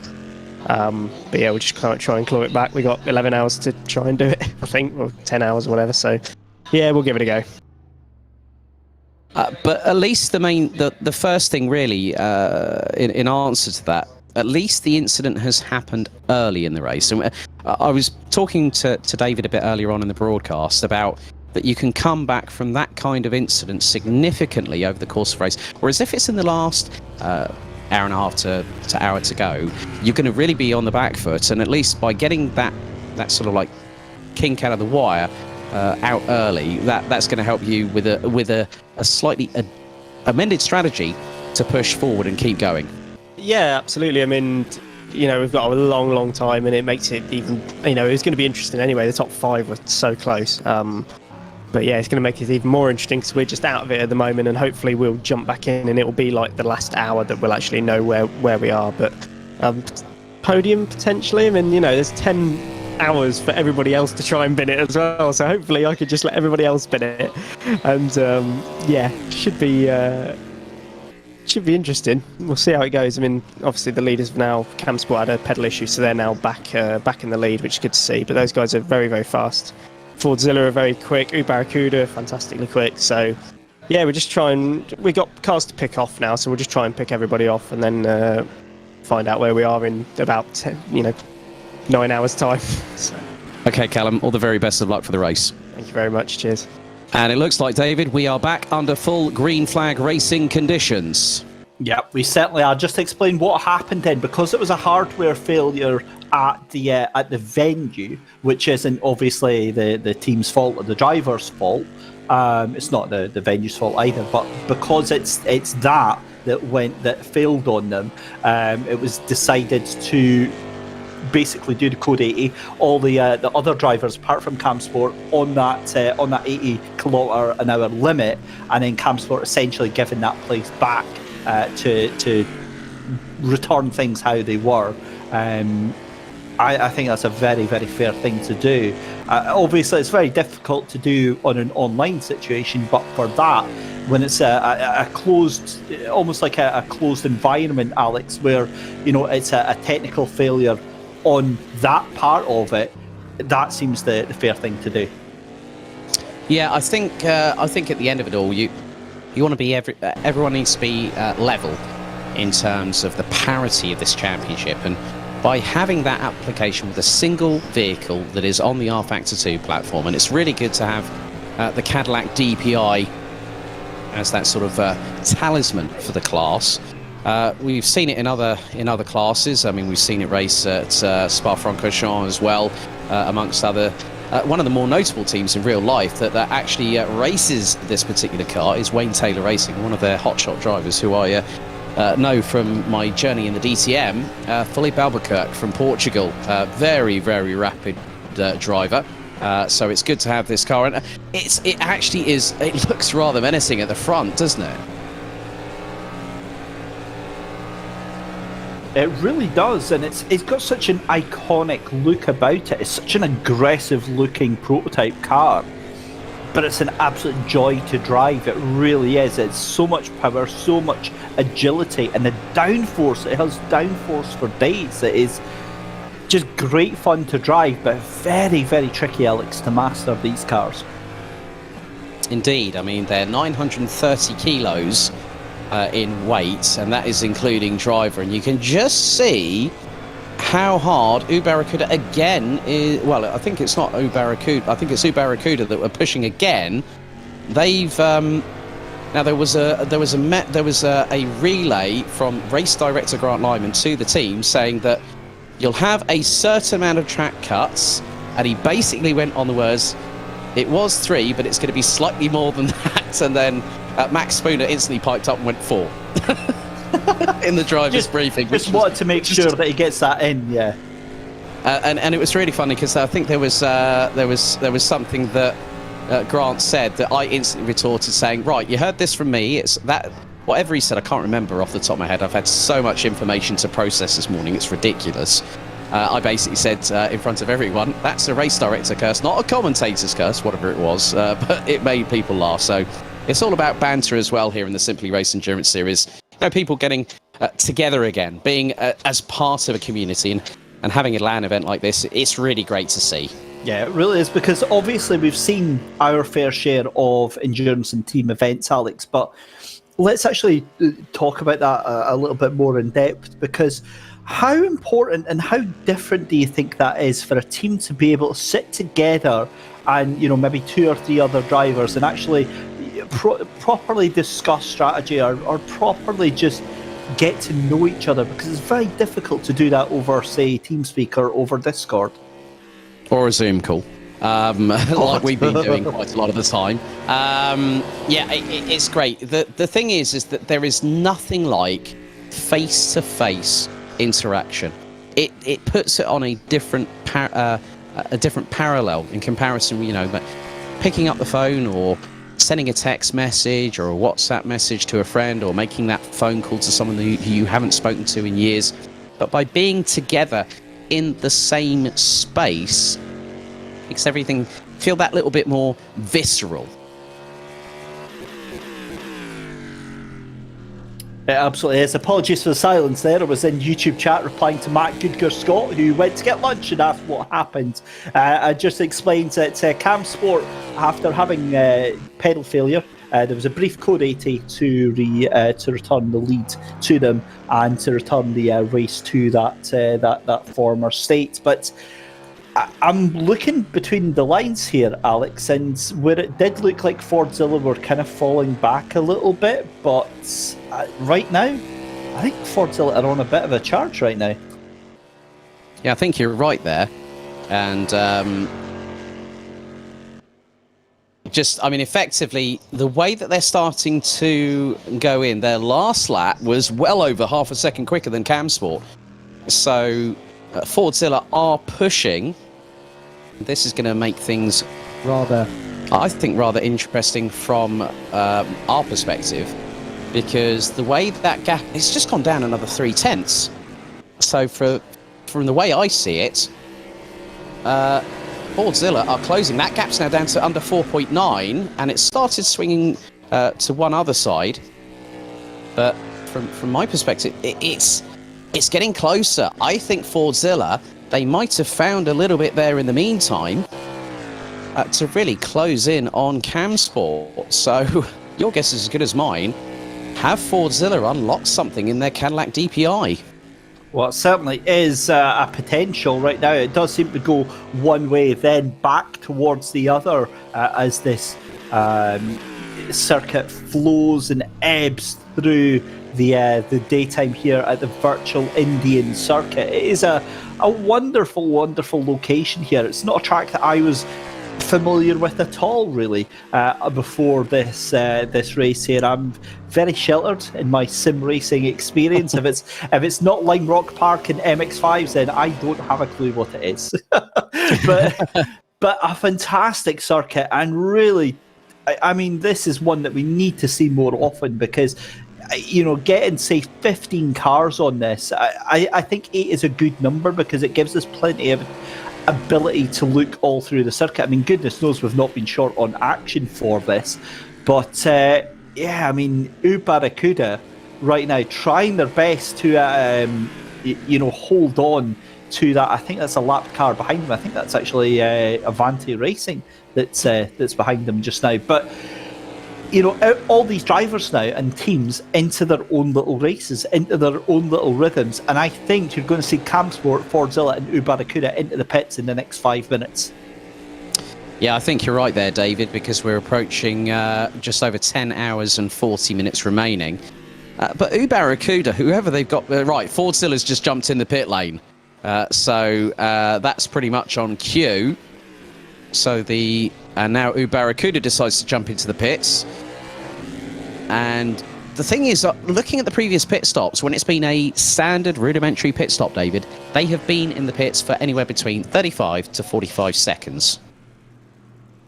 And again, that's where the undercuts and the overcuts and strategy do come into play. So Fordzilla and Barracuda into pits at the same time. Is that... no, it's not. I'll ignore that car that's erroneously at the end of pit lane. I was like, is that Radicals Online in pits again? But it's not showing what's going on there. But that is a separate... That's probably a display model. Yeah, that's there we go. That's the full shell for the transparent car that we saw earlier on, that top secret. Oh yes, the very naked DPI. Yeah, that was our top secret prototype weight saving model. But Fordzilla out of the pits, and Barracuda look like they'll be exiting the pits as well. Yeah.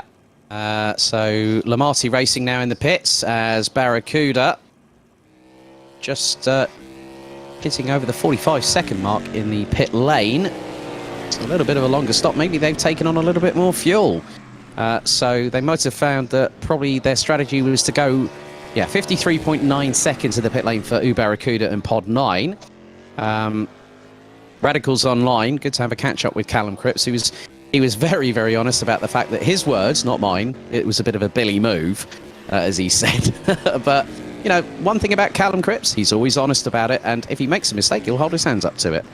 Yeah, and that is a great driver that can do that can really kind of put your own feet over the fire, so to speak, when it comes to incidents like that. But Alex, this Radicals Online car at the moment is being just thrown about with absolute abandon. Adam Tierney currently behind the wheel of this just now, and I don't think I've ever seen a DPI car get what I would like to call ragged before. It is being hung out to dry at every possible opportunity, and just amazing to see.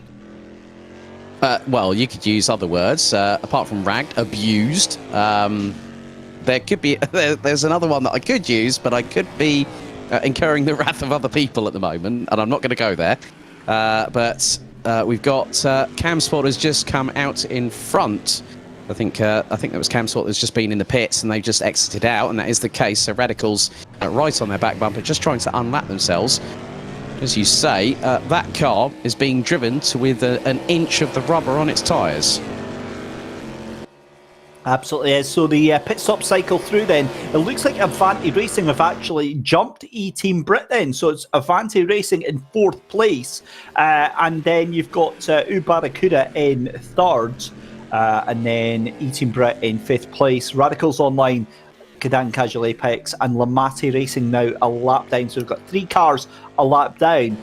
And it looks like we could get a 3-car battle within the next sort of 20-30 minutes if Barracuda can get onto things. But what a fall from grace from them, because that is 29 seconds now that they are behind Fordzilla, and Fordzilla 8 seconds behind your race leader. Yeah, it's going to be interesting how it all pans out. So Avanti Racing's just been off, so that's not going to help them at all, and that is going to allow James from E-Team Brit to close in on them. The gap was they did lose a significant amount of time. That's not the first time that's happened with the car in front of E-Team Brit having a bit of a mare, so to speak. Not exactly what you want to see happen, and I'm going to presume that's a new driver that's behind the wheel. In fact, it's still showing as Pierce Hahn that's behind the wheel on that one. So I wonder if the cars, Alex, are still going to be on those same tyres that they've had on for the first couple of hours. I would imagine they could probably do, 2-3 hours on one set of tyres, or is that maybe a bit too much? Well, it depends on how hard they're pushing, and if you want to be consistent around this circuit, you don't really want to hit too many curbs. You don't want to outbrake yourself, because the biggest thing from that perspective, the team is going to have a strategy. And sometimes you want that person that is going to be nice and consistent through the corners, brakes at the right point, turns the car in as E-Team Brit goes slightly over the sausage curbs there. You want it to be consistent. If you are not consistent, that cannot help strategy. If you push too hard, and as we saw with Callum Cripps and also with Avanti Racing earlier on, having moments and hitting the barrier and having to go in for damage repairs, that is where you're then on the back foot. But as Callum rightly said, maybe a podium's on the cards. Who knows in 10.5 hours? Well, that's what we're about to find out. I'm very curious to see Radicals Online, actually, because if they can get that lap back, then there's a good chance that they can really push themselves further up. But they seem to actually be now dropping further and further back from Cam Sports. So it does make me question whether or not they are in a position to put themselves back on to that lead lap there. But at the moment, Cam Sport looking very, very comfortable in the lead of the race here. So if you have just joined us, a very good afternoon. Ladies and gentlemen, this is the Simply Race Endurance Series, Season 4, Round 1, the 12 Hours of Buddh International, the Buddh International Circuit in the DPIs, the Cadillac DPIs. These are mighty, mighty machines. It's David Christie along with Alex Goldschmidt. Alex having a quick 5 minutes of a break, and goodness knows we're going to be taking plenty of them over the 12 hours. It's going to be a long, long day. Just to remind you of the main points of this championship then. 5 rounds in total, 2 rounds in these DPI cars, 2 rounds in the GTE cars. The final round, which is 24 hours at Spa, will have the top 7 contenders in the championship racing in DPI cars, and the remaining 8 places will battle it out for the GTE class win. The teams may change drivers between rounds, but at least 50% of the team must remain the same for the following race to score points. And then it is 25 points for the winner, 22 points for second place, 20 points for third, fourth place will get 19 points, so on, decreasing by a point each time. 12-hour race scores double, so we get double points for this one, so 50 points for this for the winner. And the 24-hour race scores 4 times the points of that. And then, obviously, full tyre, fuel and damage simulation. We saw that catching a couple of the teams out, and this is the reason why you're seeing Radicals Online, your 2019 champions, down in 6th place at the moment. They had a bit of a contact with the wall. I want to say they outbraked themselves, but really I think they forgot where the brake pedal is on this corner here on turn number 1. They went straight off into the wall and managed to rejoin and get back on. Then an unscheduled pit stop forced them down, and that is why your 2019 champions currently a lap down in race number 1 of the season. Fordzilla, after their pit stop, have now got Sean Arnold behind the wheel of that one. Cam Sport is still Christian Kelly behind the wheel, according to our data. Barracuda still with Calvin Dent, and then you've got Cadan Casual Apex have still got Jordan Hearn. Avanti Racing, Pierce Hahn. Lamati Racing has Edward Lang now behind the wheel, and E-Team Brit James Larbert. So this is your race leader, Cam Sport. Christian Kelly is really giving everything he possibly can in that car, looking very fast, very smooth, and very consistent indeed. Fordzilla in second place, Barracuda in third place, 27 seconds down the road. Avanti Racing are 32 seconds behind them. E-Team Brit in 5th place, Radicals Online in 6th, 7th place for Cadan Casual Apex, and Lamati Racing at the back of the field in 8th position. But again, with 10.5 hours or just over left to go, there is plenty of opportunity to get themselves back onto the lead lap here at Buddh International Circuit. So let's have a little bit of a breather then, and a little bit of a regroup, because it does look quite strong for Cam Sport at the moment. 9.5 seconds to the good of Fordzilla. It doesn't look like there is really any answer at the moment from Fordzilla just now in terms of pace as they go over the 10-second mark. But what we've seen as well is inconsistency creep into some of the teams. And you know, if you don't treat these cars with respect, if you don't treat them with constant care and that constant attention, they will bite you. We saw that from Barracuda, we saw that from Avanti Racing, we saw that from Radicals Online. And like myself and Alex said earlier on, you almost, if you're going to have an accident or you're going to have an issue, you kind of want it to be at this early part of the race so you can try and recover. Because once the cars get into their groove, once the cars get into the rhythm later on, if you have a accident or a moment, it's going to be, you know, exaggerated tenfold halfway through the race, and you're really going to struggle getting that time back. As you see Fordzilla hanging the tail end of that DPI car around the corner there and on the limit of adhesion, and you know, kind of going past it by several magnitudes as well.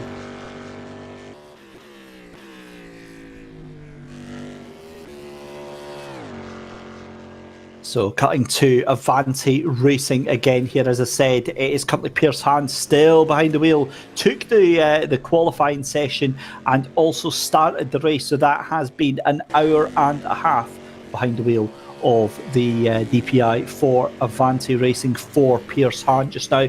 And again, it's a mixed strategy, isn't it? Because you're not sure whether or not you want to keep the same driver in for the first 2 hours, or if you want to kind of mix it up. We've seen drivers and teams doing all kinds of that and all sorts of different strategies just now, and Radical's really going to have to try something to get themselves, as do Cadan Casual, Apex and Lamati, to get that one lap back. because it's going to be nothing short of a miracle that gets them back into contention. But as we said so often, 10.5 hours to go is still very, very early stages of this first race.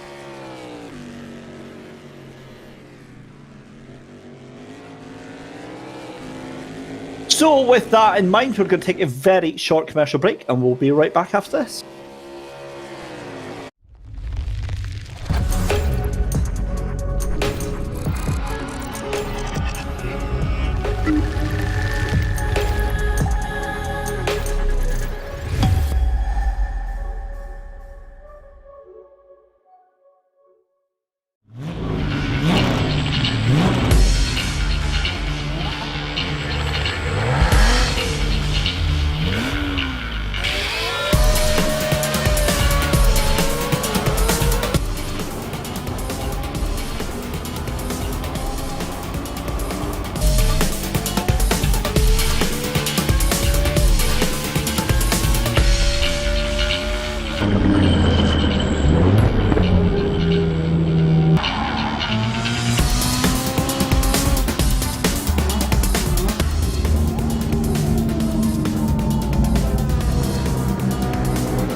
Everyone, to the first round of Season 5 of the Simply Race Endurance Series with Alex Goldschmidt and David Christie.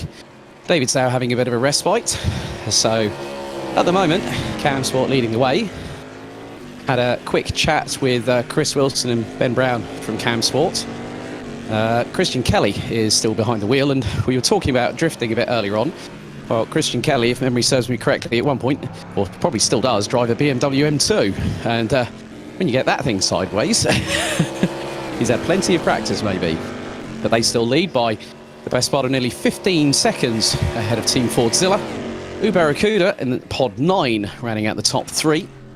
Around about a further 20 or so seconds adrift.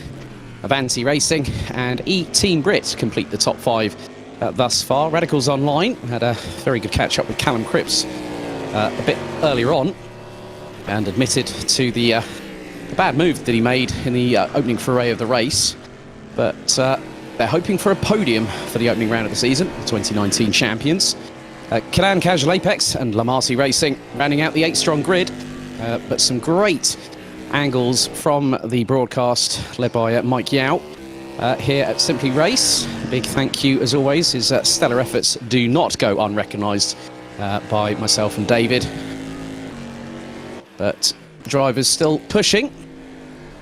And at the moment, I think if memory still serves me correctly, well, Radicals Online now have the fastest lap of the race, 1 minute 40.284. But Team Brit keeping it nice and calm and collected under the surface, but probably paddling like heck underneath. And hard into the braking zone for turn number 1.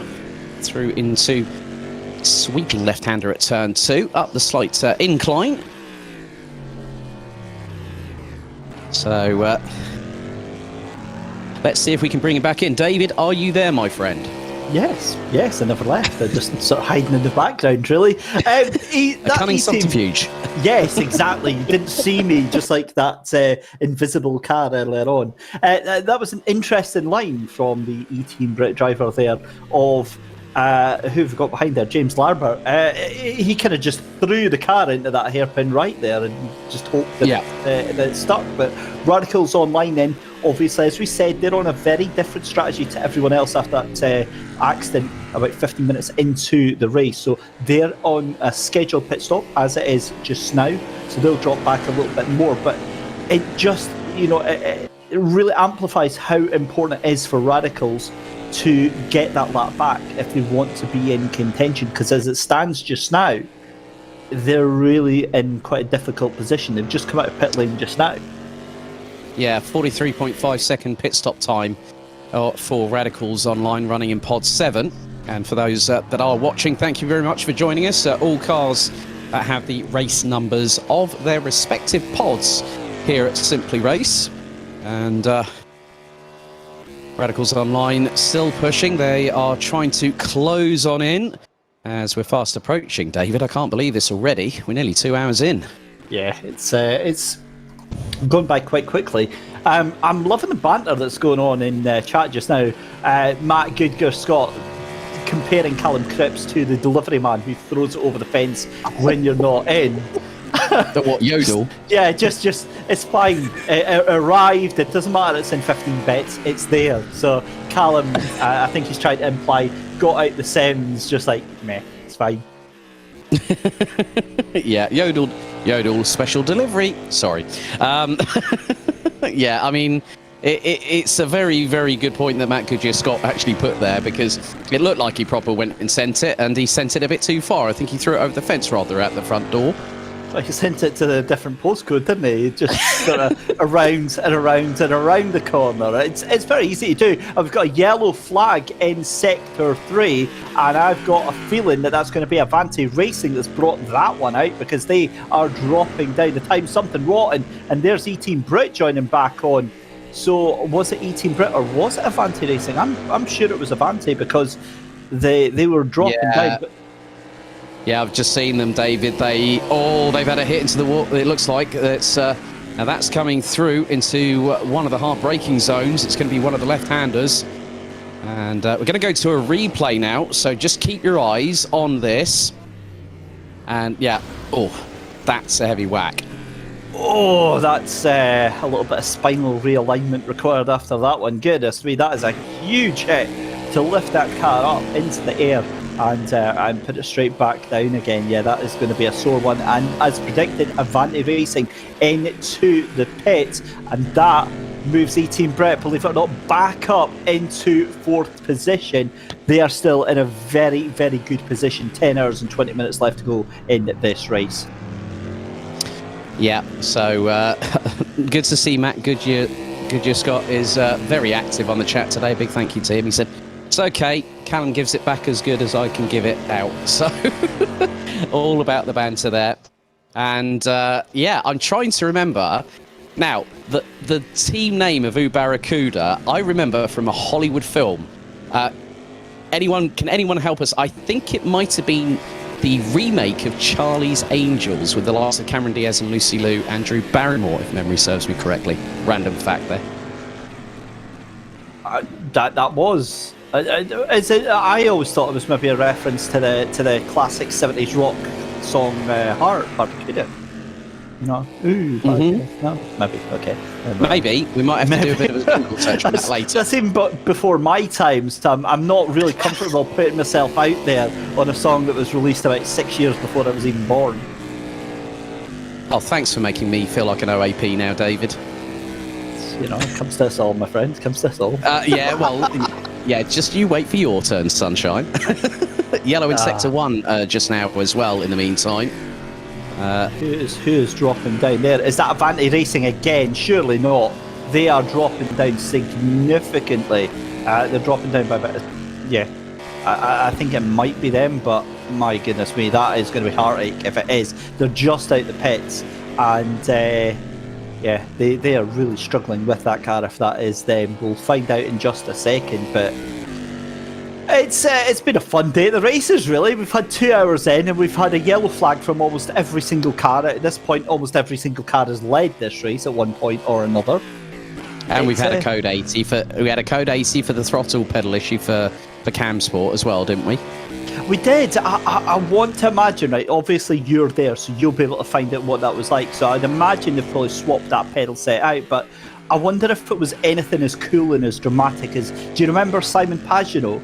When he just straight up lifted the rig out and then put the other rig down. I want to imagine it as simpler race. You've got a guy with like an electric screwdriver that's just pulling out the old pedal set, putting in the new one, and that's it, away they go. Different take on the word pit stop. Yeah, exactly. Yeah. In fact, it's Mike Yao on his hands and knees trying to dig out that'll be Grant Lyman, not Mike Yao. Well, Mike's busy behind the cameras at the moment, so leave him alone. Yeah, but no, yeah, I still remember that the Le Mans 24-hour virtual. A good friend of ours, Lewis McGlade, part of the commentary team, alongside the likes of Ben Constantinos, Martin Haven, Alan McNish, and Chris McCarthy, and Hayley Edmonds on that crew last year. So yeah, I think realistically, yeah, it could be Grant out with the power tools a bit later on, maybe, if something needs changing.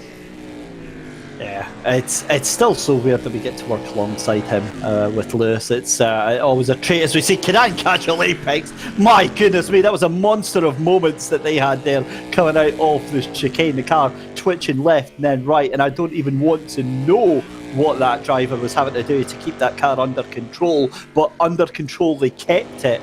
And Canan Casual Apex with Philip Webb behind the wheel, maybe a change of underwear after that one there.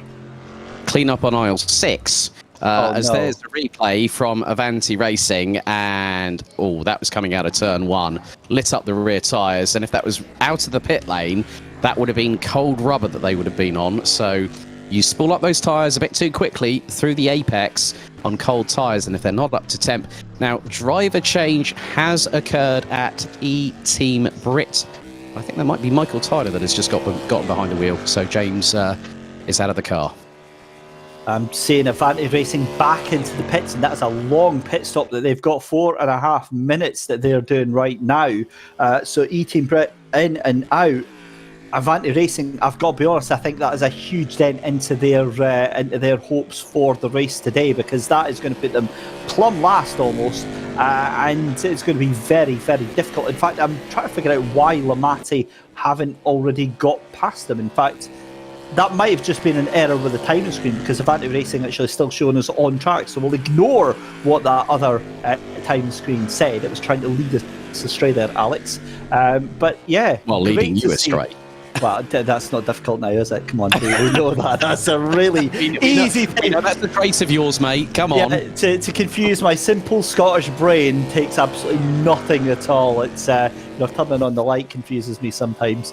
I stray. Anyway, Avanti Racing still 20 seconds behind E-Team Brit, so they are still out on track. But I mean, that spin, that's going to be an awkward one. And how do you get over that mindset wise, Alex, after going into the pits and then spinning it on cold tyres? You just have to knuckle down and focus, don't you? Yeah, you have to sweep that under the carpet. You've got to put it out of your mind, because it's like if you keep something buried deep inside you, the first thing, it's going to fester, it's going to manifest, then all of a sudden it's going to come back and haunt you. And that's what they don't want in this early stage of the championship. And realistically, it's about how you keep calm and composed under pressure. You've got your teammates alongside you. They'll help with just keeping you back in that frame of mind. And that's where it's rather important. It's about the harmony between the team and the drivers.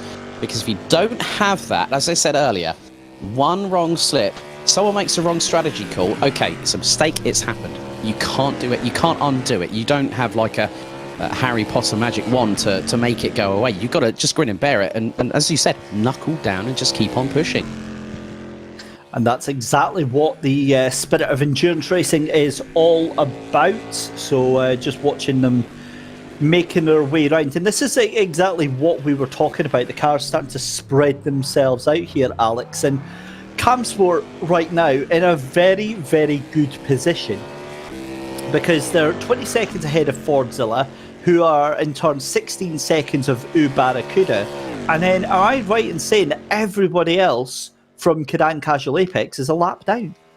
That's correct, David. I've just seen that, and to be honest with you, I think it's going to be two respective races. A bit of a moment there for Avanti Racing, coming out onto the back straight, I believe. Zoo Barracuda, who is currently now 16.6 seconds behind Team Fordzilla.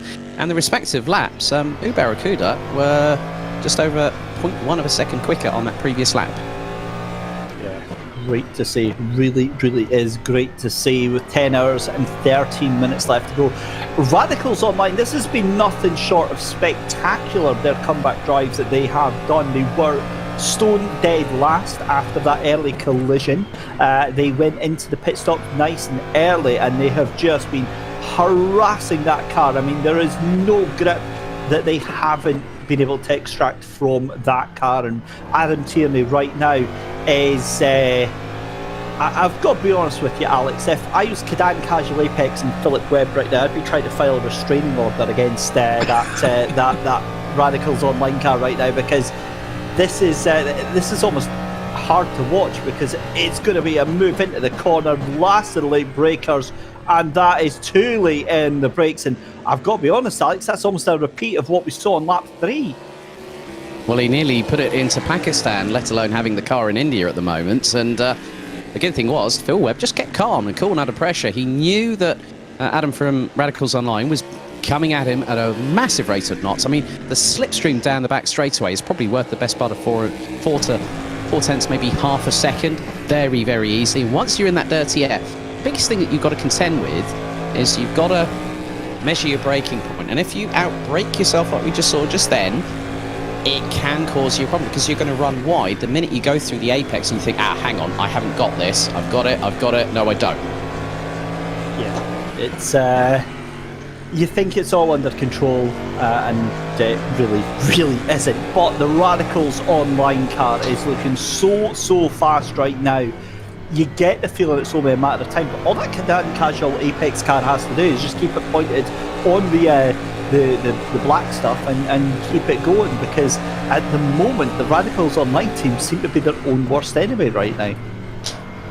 Well, they've got over 10 hours to try and make amends for what's happened, and that's going to be a tall order. But you never know, with the fact that Callum Cripps and Adam Tierney, they're going to do their best. And now that they have taken fourth place from Phil Webb from Cadan Casual Apex, but Phil Webb back into the slipstream, down the back straightaway. Just wait for it. Cadan Casual Apex pulls to the right-hand side on the approach into turn number 4, but decides to back out. Very, very good call there. Good spatial awareness by Phil Webb, and allows Adam Tierney to stay ahead for the moment for 4th. Yeah, that was some top tier thinking there. I think Cadan thinking more about the race than the actual battle that was going on there. So they'll probably fall away, in all honesty, from Radicals. But given we've seen Radicals being a little bit unpredictable on this, it could be that they have another moment further down the line with this one. Looking at Barracuda trying to make some inroads just now on Team Fordzilla in that second and third place battle right now, 16.5 seconds behind there. And Fordzilla just doing a cracking job. And I think if we're not too surprised, we're going to hear Alex out and about very, very shortly. He's going to be off on the remote mic and having a little chat with some of the drivers. Right, David, can you hear me? I certainly can. Right, I've moved out of the back office. Right, let's go for a bit of a wander. Excuse me, coming through. Right, okay, I'm going to grab my first interviewee of the day, and I've already earmarked him because we talked about this earlier. No, for Team Brit, the team manager. Come on. And I'll speak to James in just a moment, but if we can, hopefully. I hope we try and get things set up here. Oh, my goodness.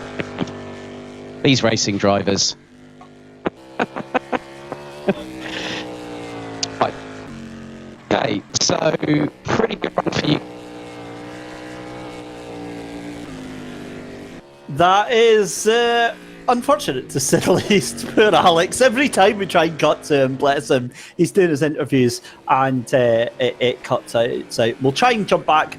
Hopefully, maybe it's just a case of you need to move closer to the transmitter.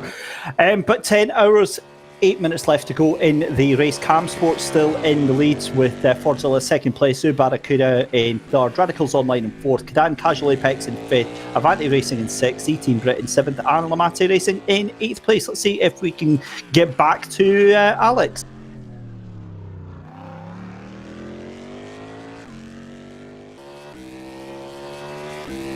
So I believe he is just swapping over, so I'll have to keep unmuting every now and again just to make sure that he is available. But he will be coming back, and I promise he will have some stellar interviews for us in just a second time. Currently watching Barracuda right now, though. This is the number 9 pod car. That is Calvin Dead still behind the wheel, doing a cracking job of holding on to third place there after what was a very, very difficult start and some issues of really his own making.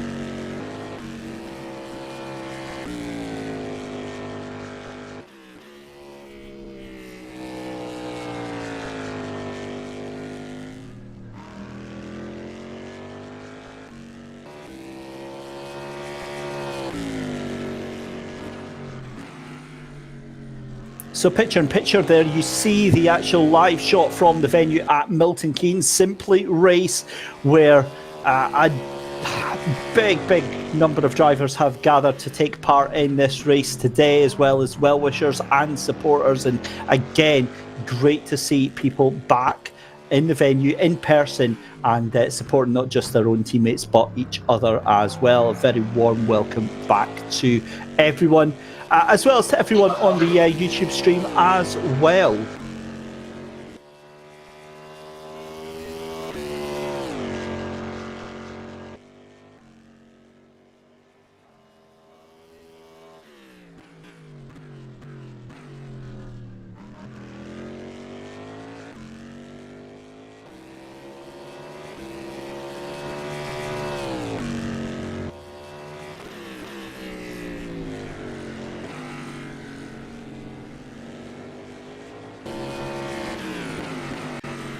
So still watching in Fordzilla, and again a very spirited drive here from the number 1 pod car of Sean Arnold now behind the wheel of this one. A striking livery on that Fordzilla car as well. As we said, Fordzilla team, Jack Ashton, Sean Arnold and Charlie Crossland are going to be behind the wheel of that throughout the day. And we've now seen all 3 drivers have been behind the wheel of that car. Cadet Casual Apex, it was Jordan Heem who was in for a good majority of the first 2 hours there. It's now Philip Webb behind the wheel of that one.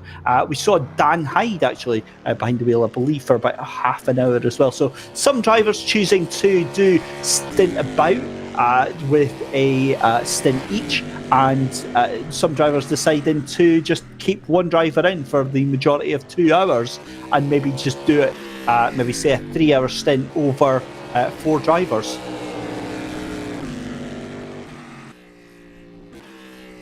We've got a yellow flag in Sector 1. We've got 2 cars into the pit stop then, Fordzilla and Barracuda into pit lane.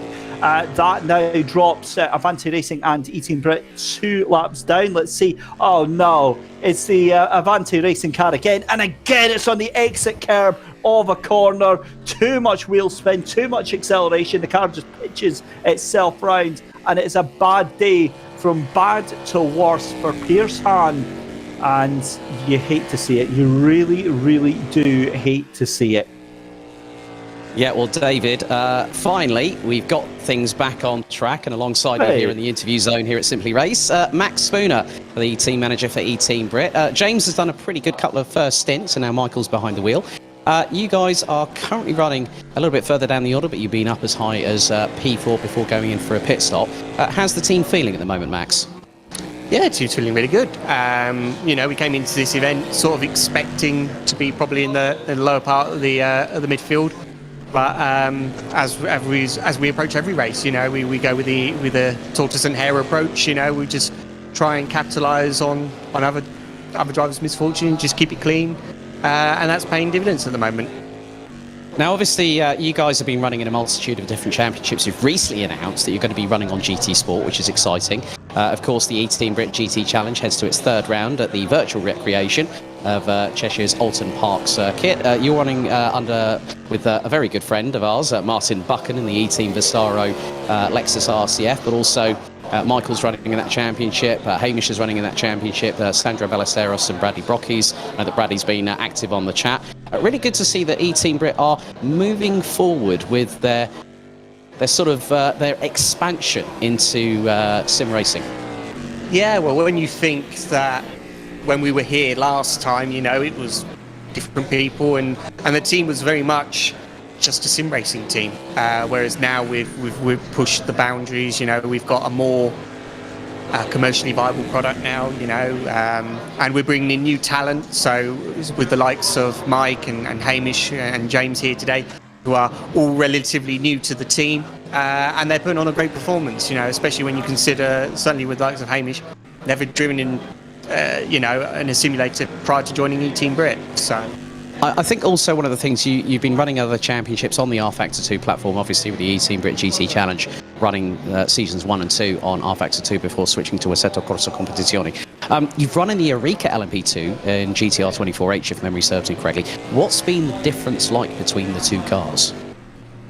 I think going in, say, to the DPI over the LMP2 car is the car. There's a lot more mechanical grip, or certainly that's how it feels. You have to work the car more in the corners and rely less on the aero like you do with the Eureka.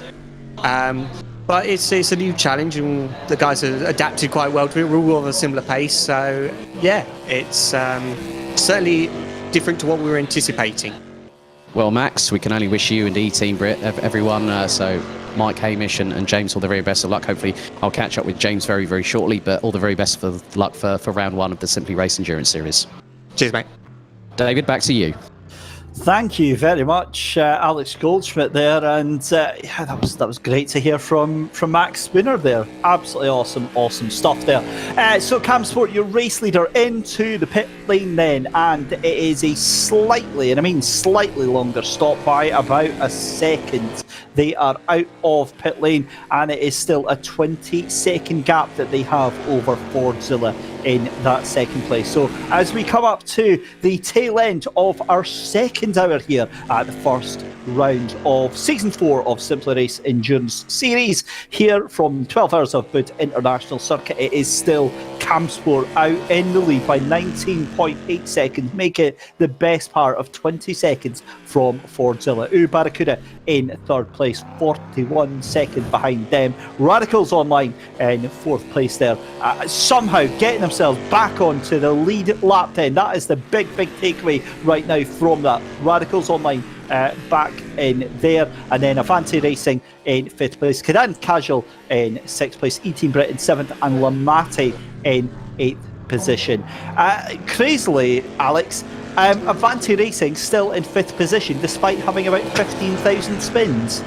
I think they've had more dramas than I can shake a stick at, David, if I'm completely honest with you. But there's another thing that I wanted to bring everyone's attention to that is watching at home, and thank you very much for everyone being involved in the chat. Obviously, there was MK Pride quite recently. Now, there was some vandalism during the festivities, so what Simply Race have done as a sign of solidarity to help embrace Pride and also the LGBTQ plus community is that the Simply Race logo is in the colours of the Pride flag all across the inactive pods, and also when the screens just above all the 15 pods here at the circuit are in the Pride flag colours, which really just goes to show the amount of solidarity within the community here in Milton Keynes. Yeah, great thing to say, and obviously a very disappointing reason that's all had to happen. I never really understand that. Obviously, we've been involved in many different parts of doing our bit to promoting inclusivity and equality, Alex, and when you see things like that, I know it's going off a little bit on tangent here, but I never get it. It's always like, you know, these events and these things are to try and get everybody involved and, you know, prove that we're all here, especially after the last 18 months. We've all been in this together, and acts of vandalism like that are almost like, no, nobody can have any fun. We don't like that. It's like, why?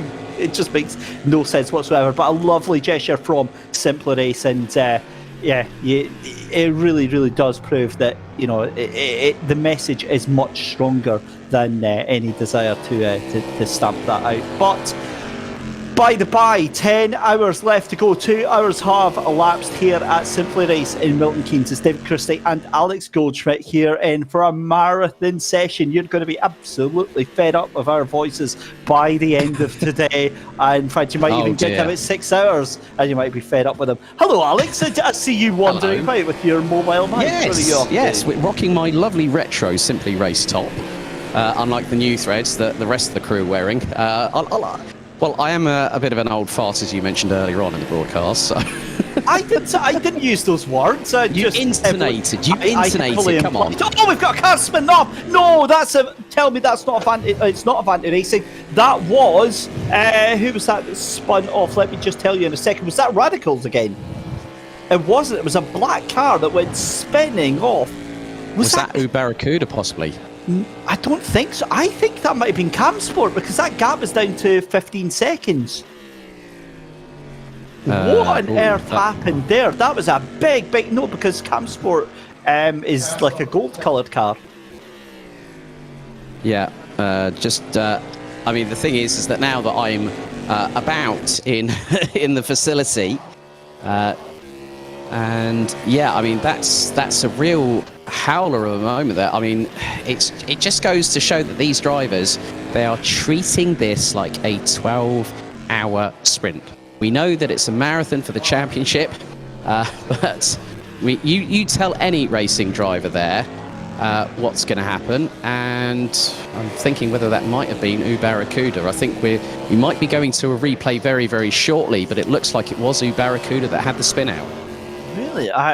We'll have a look at that. Oh, yes, they did. Oh, was that Ubercuda Yeah. then? Right, okay. It was a big moment as well. It was a high-speed spin, and I've got to be honest, Avanti Racing very, very lucky, and Avanti Racing have done it yet again, the second time in succession. They're off into the barrier, and that is a strikes twice. I cannot believe that is exactly the same corner, Alex, where they took too much curb, the car unloaded itself and straight off into the barrier, and I fear that is going to be another trip to the pits for Avanti Racing. Oh, their race has gone from bad to worse at the snap of a fingers multiple times in the first 2 hours. And that just goes to show you can push, but sometimes you go past that limit without even realising it. And that's where the danger lies. It really is. I'm not going to lie. How flamboyant was that spin from Ubarracuda? That was just lost him only a couple of seconds of time, but I like that. 10 was out a of full 10 for the 360. recovery. Yeah. That was style points 25, recovery 10 out of 10. That was Forza, is what that was. Goodness me. Right, back to the race though, and right, okay. What is going on? Because Camsport, have they got a different driver in just now? So Camsport, yes, I believe. No, Camsport's still got Christian Kelly though.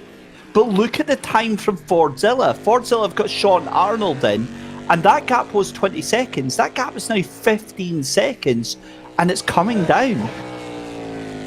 Yeah, I mean, the thing is that they are pushing. I can see the amount of real stern concentration in every single pod. Dan hides behind the wheel of the Cadan Casual Apex. Callum's taking a watchful eye on Radicals Online, and Michael Tyler is behind the wheel of the E-Team Brit number 15. So it's really, really good to see. I mean, Max Spooner has got some custom racing boots on. Hamish Neeson's wearing a pair of Alpine Stars. So a very, very wide and varied range of footwear being used. So here's what I want to know with Max Spinner. Does Simply Race stock ice creams? That's the real important question that we have to ask ourselves here. I knew that was going to come up. I thought it was either going to be you or me that was going to say that, and you got there first, Mr. Christie. I've just heard in my ear from our production team well, I say production team, it's Mike Yao, the Superman himself, who's just confirmed that no, they don't have ice creams in stock there. So a very unhappy Max Spinner, I think, by the end of this one. Hopefully he doesn't need it. But can you believe 2 hours have come and gone in this race? I want to say that we've calmed down and that things have simmered over nicely, but they haven't, because all hell is like constantly kicking off at a moment's notice here. So Radicals Online this is the big news from the pit stops here. Radical Online have brought themselves back onto that lead lap. That is huge news for them, with 9 3/4 hours left to go in this race. But Camsport also starting to feel that pressure now from Fordzilla. The gap coming down now to 14.5 seconds. So little by little, Sean Arnold in that orange and blue DPI is chipping away at this lead, and we have got a fight on our hands. Right, I've just been informed, a little birdie has just told me that Ubarracuda have used half of their track limit cuts, and if they go over that other half, they get a penalty. I have been sworn to secrecy on how many track cuts there are allowed, but it is more than what was discussed during the driver's briefing earlier on today, David. Well, we've not seen anybody infringe them yet, so it's got to be like 60 or something like that. Goodness me. Something ridiculous. Something ridiculous, mate. Everyone will get a penalty for track limits. I absolutely guarantee every single car will have at least one penalty for exceeding those track limits. This battle though is getting very intense very quickly now, because Fordzilla, that gap now 12.1 seconds, and Sean Arnold is driving the race of his life right now. 9 3/4 hours left to go, and he is hunting for the Camsport car of Christian Kelly up in front. And I tell you what, if I'm Christian Kelly, you will know, because your team's going to be feeding this information back, and you're going to see it on the timing deltas as well. Fordzilla inching closer and closer and closer to that car in front. Yeah, Fordzilla have just taken nearly 1.3 seconds on the previous 2 laps. The biggest gain was in Sector 2. Now, I understand that there is an approach to a particular curb on one of the circuits, one of the parts of the circuit here at the Buddh International Race Circuit itself, and Fordzilla to make up. I mean, look at it from this perspective, David. Radicals Online, 28.893 in Sector 2. Barracuda running in the 29.6s. The rest of the field, Lamazzi Racing running in the 29.7s. Cadan Casual Apex 31.8 through Sector 2. So it seems like the majority of the time, Fordzilla even took the best part of nearly 4 tenths out of Camsport in Sector 1. That gap is now down to just about, it's gone around about 10 seconds. They've taken another 2 seconds out of Camsport. Battle for the lead is quite clearly on, and we're just over 2 hours and 9 minutes in. Sean Arnold has that thing by the scruff of its neck, and he is ringing it for all that it's worth. He's almost drifting the car into some corners, and again, this is where some of the sims differ from real life, Alex, and their own individual handling styles, their own individual characteristics will vary slightly. Where they're based off of real world information and real world data, you know, it's about getting the most out of how these different platforms work and how they operate. And you can see there, Sean Arnold just fires the back end out of that car to get as much exit speed out of that corner there. And whereas other drivers in real life would maybe, you know, do a nice smooth line to the outside of that corner, it's actually faster in R Factor 2, as we see over the curb there. That's not going to be a fast way around the track there. But again, in R Factor 2, it may be slightly faster, taking the corner a different way. Yeah, I mean, I'm just looking at the apex entry speeds for turns 10 and 11. They're going in at about 3rd gear at 100 miles an hour, and then short shifting up to 4th to carry the traction through, pushing about 130 before the braking zone for turn 12. And the final corner is a 1st gear corner, taken at around about 50 miles an hour. Just going to keep an eye on Camsport from my position.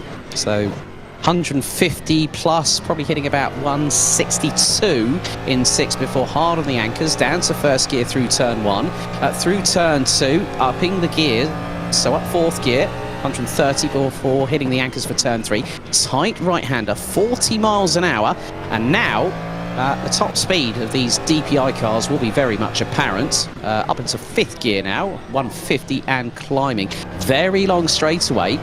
Very comparative to Conrod Straight at Mount Panorama at 180 at 6th gear for Camsport down the back straightaway between turns 3 and 4. So no shortage of commitment, and then hard onto the anchors once again into 4.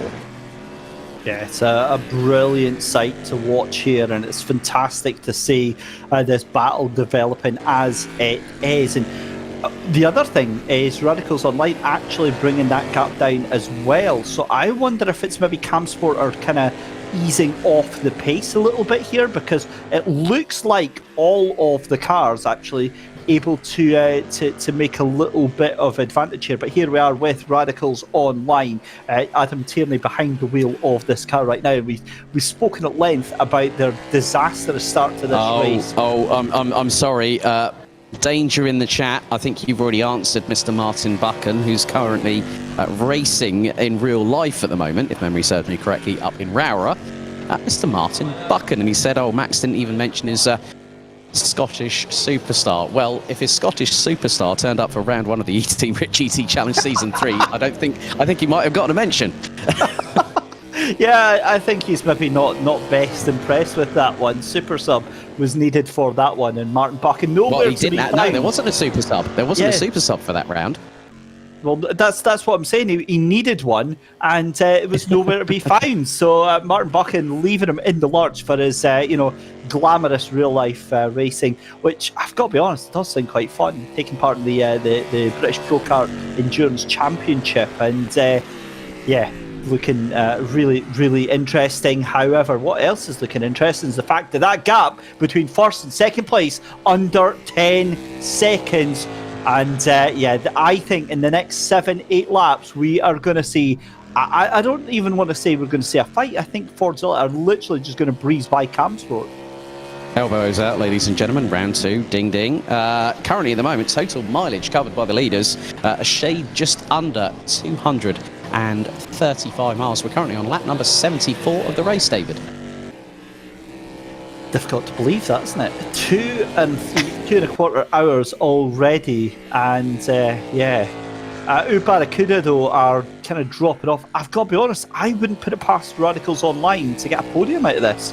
There's certainly, I mean, obviously we've still got 9.75 hours left to go, so anything can happen. In fact, just as I say, that Radicals back into the pits, but they've done the hard work, and now they just need to keep the pace up. And who knows, something could happen between Camsport and Fordzilla. I can't imagine that Camsport are just going to gift that position, but how hard can they fight when they're dropping about 1.5 seconds each lap? Yeah, very true. I mean, Radicals Online on that previous lap took a considerable amount of time out of Barracuda, I think to the tune of just over 1 second over the 3 sectors. But they're currently in the pits, so the Airjacks engaged on the Cadillac DPI for Radicals Online in the number 7 entry. So again, a brief reminder for those that are new to the Simply Race Endurance Series. Very warm welcome from both David over in his humble abode in Scotland and myself here, Alex Goldschmidt, down at Simply Race in person in Milton Keynes. And if you have not had the opportunity to join the Simply Race Endurance Series, as David said, late November we have the second round at Imola in GTE machinery, so spaces are still available. Head to simplyrace.co.uk/SRES. Yeah, we'd very much like to see you back in with us for round number 2. And we could be talking about you out on track there, as Matt Goodyear, Scott, is not actually taking part today. He's away in Gran Canaria. It's all right for some, Alex. Yeah, I hope he doesn't get sunburned. As long as he's got the factor 50 on, he's going to be absolutely fine. That was so passive aggressive. Actually, we've got to say a happy birthday to our good mutual friend, actually, Chaz Draycott, who's a fellow commentator out in Spain, I believe, at the moment, doing some real life commentary. It's his birthday today, and he's sunburned, so I wish him happy birthday in a completely petulant, petty and jealous way by wishing him to get sunburn on top of the sunburn. That'll teach him to rubbing it in. You know what's funny? Chaz, firstly, happy birthday. He's doing the Renault Sport Series Clio Cup in Valencia in Spain, of all places. Fresh off of his trip quite recently to the Red Bull Ring, where he joined fellow commentator Chris McCarthy. And really good to see both guys all smiles in the paddock. I know that Chris is currently doing the Bol d'Or FIM event for Eurosport this weekend alongside another fellow commentator, Tom Brooks, who is making his... well, he's very much well known in the sim racing world, particularly with Gran Turismo. But he's working with. He posted on his Twitter timeline the other day. Last minute, I got a call, and so it looks like Sean Arnold has Fordzilla just pitted, David. No, sorry. Bleach Kingsley was asking who was in the Fordzilla, so I was just replying that it's Sean Arnold behind the wheel, possibly confusing you by saying he's in. When I mean in the cockpit, not in the pits. But I mean, look, what else can Camsport do right now? I mean, it's frightening the pace that Sean Arnold has got. He is absolutely hanging that car around every single corner, and it's now down to 5.5 seconds. So we're now just moments away from seeing a battle for the lead, and quite possibly a change for the lead with 9.75 hours to go. A change for the lead happening on track. Oh my goodness me, this is getting quite cool. All I'm going to say is Dave has got that defibrillator to his immediate right-hand side at the moment. I've just been having a look at the intermediates for sector 2 and 3 between Camsport and Fordzilla. Fordzilla, 29.2 in the second sector, 29.841 for Camsport, and it's quite very not too dissimilar in sector number 3, but it's sector 2 that Fordzilla have really got that car hooked up for pod 1. And the gap is starting to extend as they are going down the main back straight, heading into turn number 4, which is very tight right-hander there. But still, Sean Arnold has been winding up the wick on that DPI. It's firing on all cylinders, David. Yeah, it really, really is, and it's only going to be a couple of minutes, I think, before we see Fordzilla right on the tail end of that lead car. This is huge pressure right now, pressure that we've not seen so far for the Camsport driver of Christian Kelly in this race. But, I mean, from our experience with him at E-Team Brit, I mean, he knows how to handle cars behind him, but I wonder if he's now having to overdrive that car a little bit. I think he's going to have to just conserve the tyres on that car, and it's going to be difficult. It's going to be a tall order, but Team Fordzilla just coming up behind Cadan Casual Apex, about to put another lap down on them, and they are 2 laps down at the minute. So that has happened, and that was going through the 16th and final corner. But it is about, I mean, maybe Fordzilla could have used the slipstream advantage by staying behind Cadan Casual Apex, but with the pace that Sean Arnold is showing at the moment, he's quicker by over half a second in Sector 3 on that previous lap. So being behind Cadan Casual Apex, Sean Arnold has just sort of had to hold back before pulling the trigger on the gun, so to speak, David. Yeah, it's really, really reined in horses while he's been behind that car of Cadan Casual Apex. He's free from it just now. And look at how he's gapped that car already. But talking of gaps, the gap going up slightly. 5.9 seconds to 6 seconds now between first and second place. This is Barracuda. And Radicals Online a lap down, but they'll be able to unlap themselves, and it just shows you that beforehand they've actually lost quite a bit of time, because when they came out, they were just behind Camsport, and now they're back behind Barracuda on that lap down. So obviously this will change when the pit stops all happen about, but again, difficult to draw anything into this, or actually Radicals might have actually gone up considerably. We'll have to figure out, because they're on a completely different strategy of anti-racing into the pits then in the number 11 from 5th place. Again, they're another car affected by these changing strategies. I've got a feeling that Radicals Online are going to make short work of Barracuda, but given that they're still a lap down. Yeah, I mean, the pit stops are going to cycle through, and then we're going to see that again, where Radicals could have an opportunity to close in on them, David. And to be completely fair, Radicals to do what they've done so far after having that first incident with the wall, thanks to Callum Cripps in the first 15 minutes, it really has changed things for them, because we could have seen a very, very different proposition altogether, because if Callum Cripps had gotten into that lead, he would have scarpered away into the distance, and I don't think Camsport or Fordzilla might have had a response, but maybe as things started to just sort of like open up a little bit. Yeah, I think there's a number of different variables had this car happened, or if this had happened or that had happened, then, you know, who knows what it would have looked like. All I know is that the way the dice have fallen this afternoon gives us one hell of a race to talk about, and it is still unfolding in front of our very eyes right now. Barracuda with a slightly wider line through that corner there. That is turn 3. It's the long run down then to turn number 4. It's a brilliant circuit here, very enjoyable to watch, and I can only imagine how much fun these drivers are having. Yeah, a few people starting to get a bit of lunch now, as the time has just gone 1:30 in the afternoon. Yeah, I mean, it's a really good atmosphere. You know, everyone's jovial, everyone's talking, and the atmosphere. Okay, it might not look like there's a big amount of activity, David, but guaranteed behind, underneath the surface, everyone is just really, really happy to be here. And it's great because, like, you know, you've got drivers from Barracuda talking to, well, one of the drivers from Barracuda speaking with Callum Cripps from Radicals Online. You've got Chris Wilson watching on. I think, not too sure who's behind the wheel at the moment, but I'm just going to peer my head down there and see who it is. And if I see a long ponytail, it's Ben Brown. And it is Ben Brown because he's got his Vans on at the moment. So just hard at work, and Chris Wilson just looking over his left shoulder, just seeing how things are going.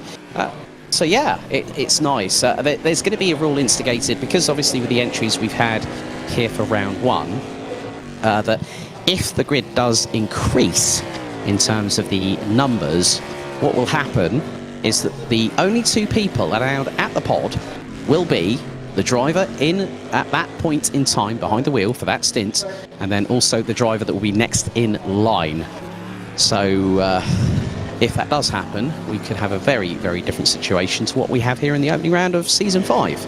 Yeah, it's obviously a lot of moving parts, and still social distancing still has to be taken into account, so they'll be wanting to keep that under control. But for the most part, with the fact that, I mean, what's that, 24 drivers taking part in this, plus the support team and plus folk that are coming along to wish them well, for the most part it usually will be only one or two people around the pods, mostly because I don't know about you, Alex, but as a driver, I don't want anybody distracting me. I find it really, really off-putting if somebody's over my shoulder. You kind of want to settle down into the zone, and unless it's anything important, you kind of just want to be left to yourself. Yeah, I think very much the case. And also one of the things about being in real life, you know, I have seen it before where there's been just an open lobby, nothing competitive, and someone who's just watching, who knows you very well, grabs you by the shoulders and gives you a shake. That's definitely what they don't want, because straight away that means you're going to have a big lapse of concentration, and then the big thing then that next up happens is you end up in the barriers.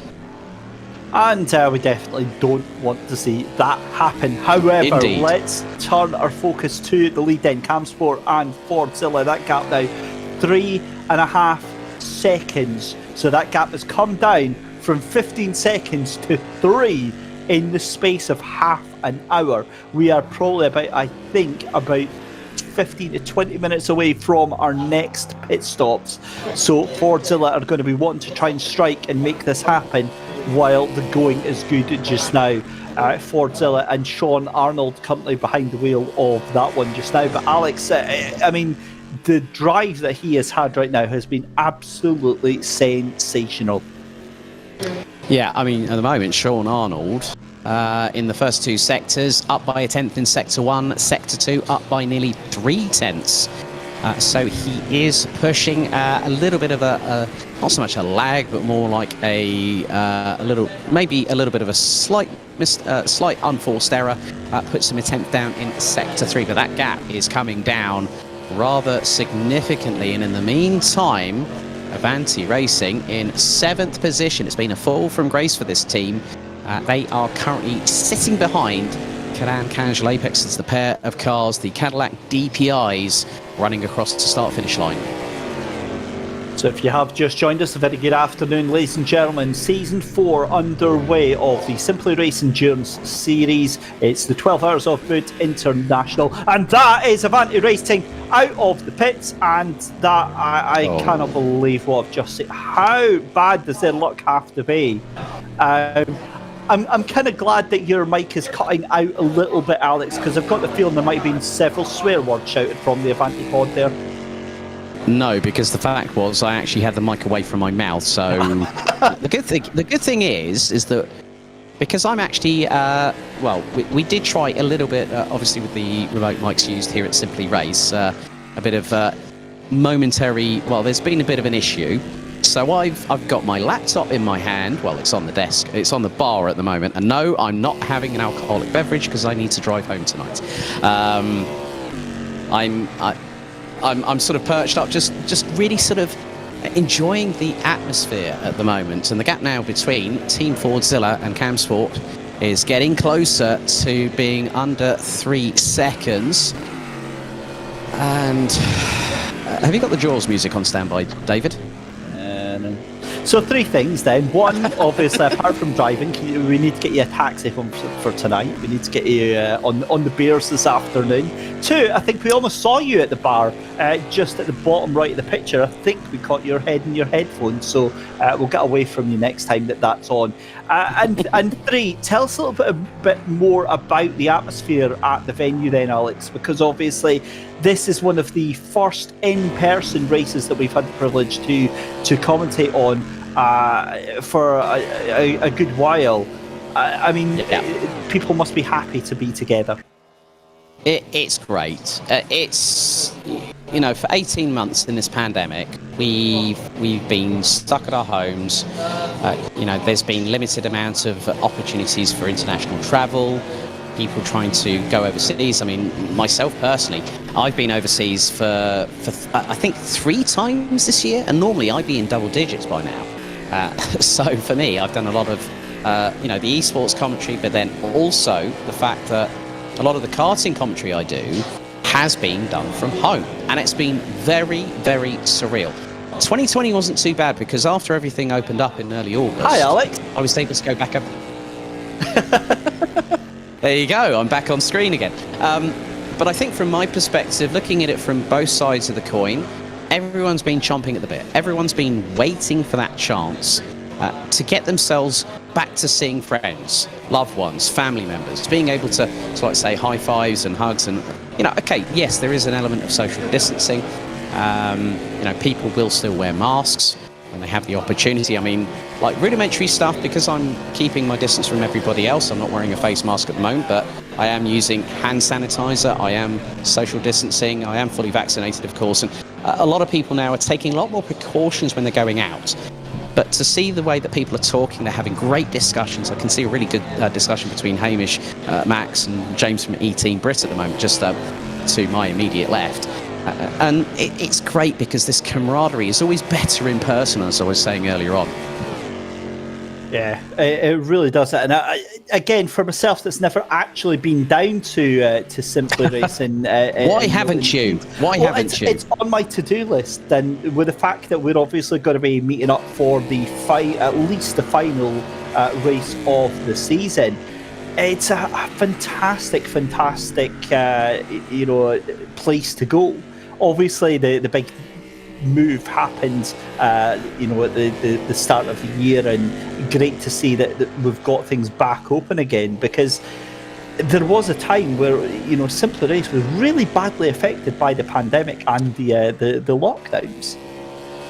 It was, but it also gave the team behind Simply Race, Mike Yale, Grant Lyman, everyone else behind the scenes that works here at Simply Race, there's been a lot of hard effort going into what was effectively Simply Race version 2.0. Well, it's to me, it is still Simply Race. You still have that core ethos of what they provide. I came to this. I'd always wanted to come back to Simply Race, and I was working for a social media client in I think it was the penultimate weekend of July, and we were heading up to Alton Park. But luckily enough, I came to Milton Keynes for 2 to 3 days, so I wanted to see what it was all about. I had a good blast on Hockenheim, and of all cars I chose, it wasn't a DTM car, it was the current 330i M Sport for 4-time British Touring Car champion Colin Turkington, who's currently in action at Croft this weekend. He certainly is, and worst car you couldn't. It's a brilliant car, that 330, because it's so stable, so straightforward to drive, and such a pleasurable experience to do that. So I bet you had a brilliant time. Just want to say as well, Alex, I've just noticed, is that a Batak wall behind you on your right hand side? Ladies and gentlemen, in YouTube chat, let us know if we think we should get Alex giving it a go during the next 9.5 hours.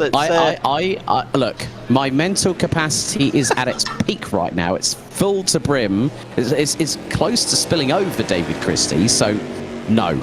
Shiny lights. I'm not a racing driver. It's a distraction. There's enough of hearing the DPIs from the pods, because you can actually hear them from the pods as well.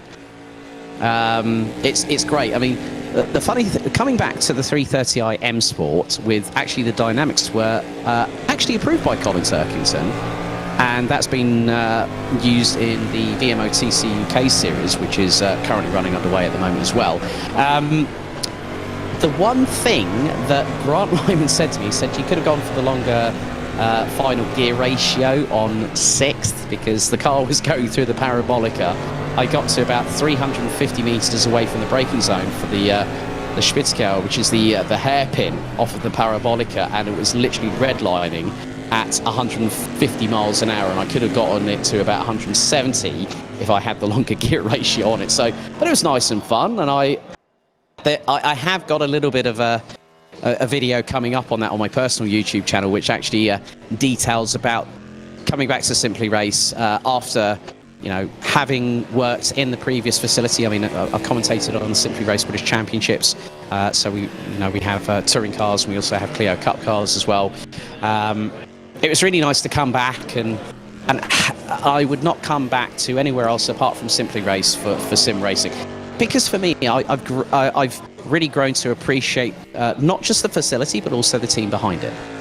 Yeah, I can only echo those sentiments, because obviously both myself and you have worked quite a lot with the likes of Mike Yao and with Grant Lyman, and again, just to bring that into perspective, sim racing's been through a massive boom over the past 18 months, where we've all been, you know, kept apart from each other, and sim racing's been a great way to keep us all together by, you know, mutual love. But Simply Race really brings in the social aspect back to that, and I think that's something that we've all missed over the last 18 months. And we can get together for events like this, where at the moment we've got 21 drivers taking part in this championship, and we've got a capacity to have, you know, like about 45 drivers taking part in this in this championship.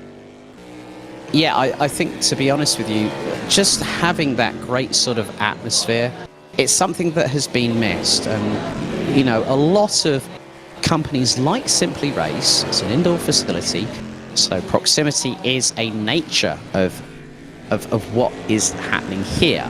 But it wasn't just simulator venues, it was also, like, say, nightclubs, indoor events, sports centres. Everyone was significantly affected because of, obviously, what was decided when COVID-19 spread like wildfire back in the early part of 2020. But as you said, coming back to sim racing, it has literally gone to a completely different level. And a lot of people have asked me, with regards to sim racing, do you think it will ever be a replacement for real life motorsport? No. Sim racing. And we've got a battle for 6th place, because now looks like Avanti Racing is battling away with Cadan Casual Apex, and that is for 5th place at the moment. Yeah, they've been really bringing it in, hammer and tongs. Avanti really trying desperately to catch up to the back of Cadan Casual Racing, and I think they've just pretty much tripped over their own feet on that one. They'll get back into it. But it was looking so good for Avanti Racing, despite all of the issues they've had. And please, for the love of God, guys, stay away from the curbs. I can't handle too many more of these spins here. And look at how quickly they're straight back on to the tail end of Cadan Casual right now, and that is Radicals Online trying to get themselves another lap down, and forced wide goes Avanti Racing. Then they're side by side. It's going to be battling late breakers into the final corner then, and it's still Cadan Casual Racing who keep a hold of that one. Philip Webb behind the wheel of that particular car. Richardson. That's just the information that I've got there. Oh, and that's going to be Avanti Racing being very opportunistic up the inside, and that is going to be 5th position finally for Avanti Racing. Sorry, Alex. No, it's all right. It's all right. Just give me 2 seconds. I'm just going to go dark for a minute. All good, but have a look at that. Cadan Casual trying to get the cut back there, and this is now Avanti Racing, and realistic. Hang on, that's Radicals Online in front of them, so this is putting them a lap down then, so we don't need to actually worry about Radicals Online there. But I wonder if that message is going to get through to Avanti Racing, or are they going to continue to try and fight that car that is actually in front of them?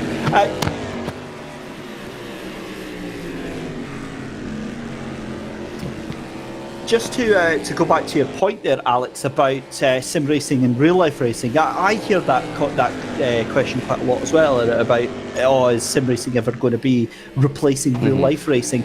No, it's not going to, and it never wanted to. It's always been an accompaniment, and I don't understand. It's a brilliant tool. It's anything you want it to be. If you want it to replace real life racing, then for you it can replace real life racing. If you want to use it to improve your real life racing, then it can be a tool to improve it. If you want it's whatever you want it to be. But as a mainstay, it's never going to be a full-time replacement for real life racing. The racing that you get in sim racing is just as intense, just as much of a workout, and just as much skill based as real life racing. And being a real life racer, I can absolutely put my hand on heart and say that for a fact. Yeah, I mean, especially when you've been running in the Nankang City Car Cup.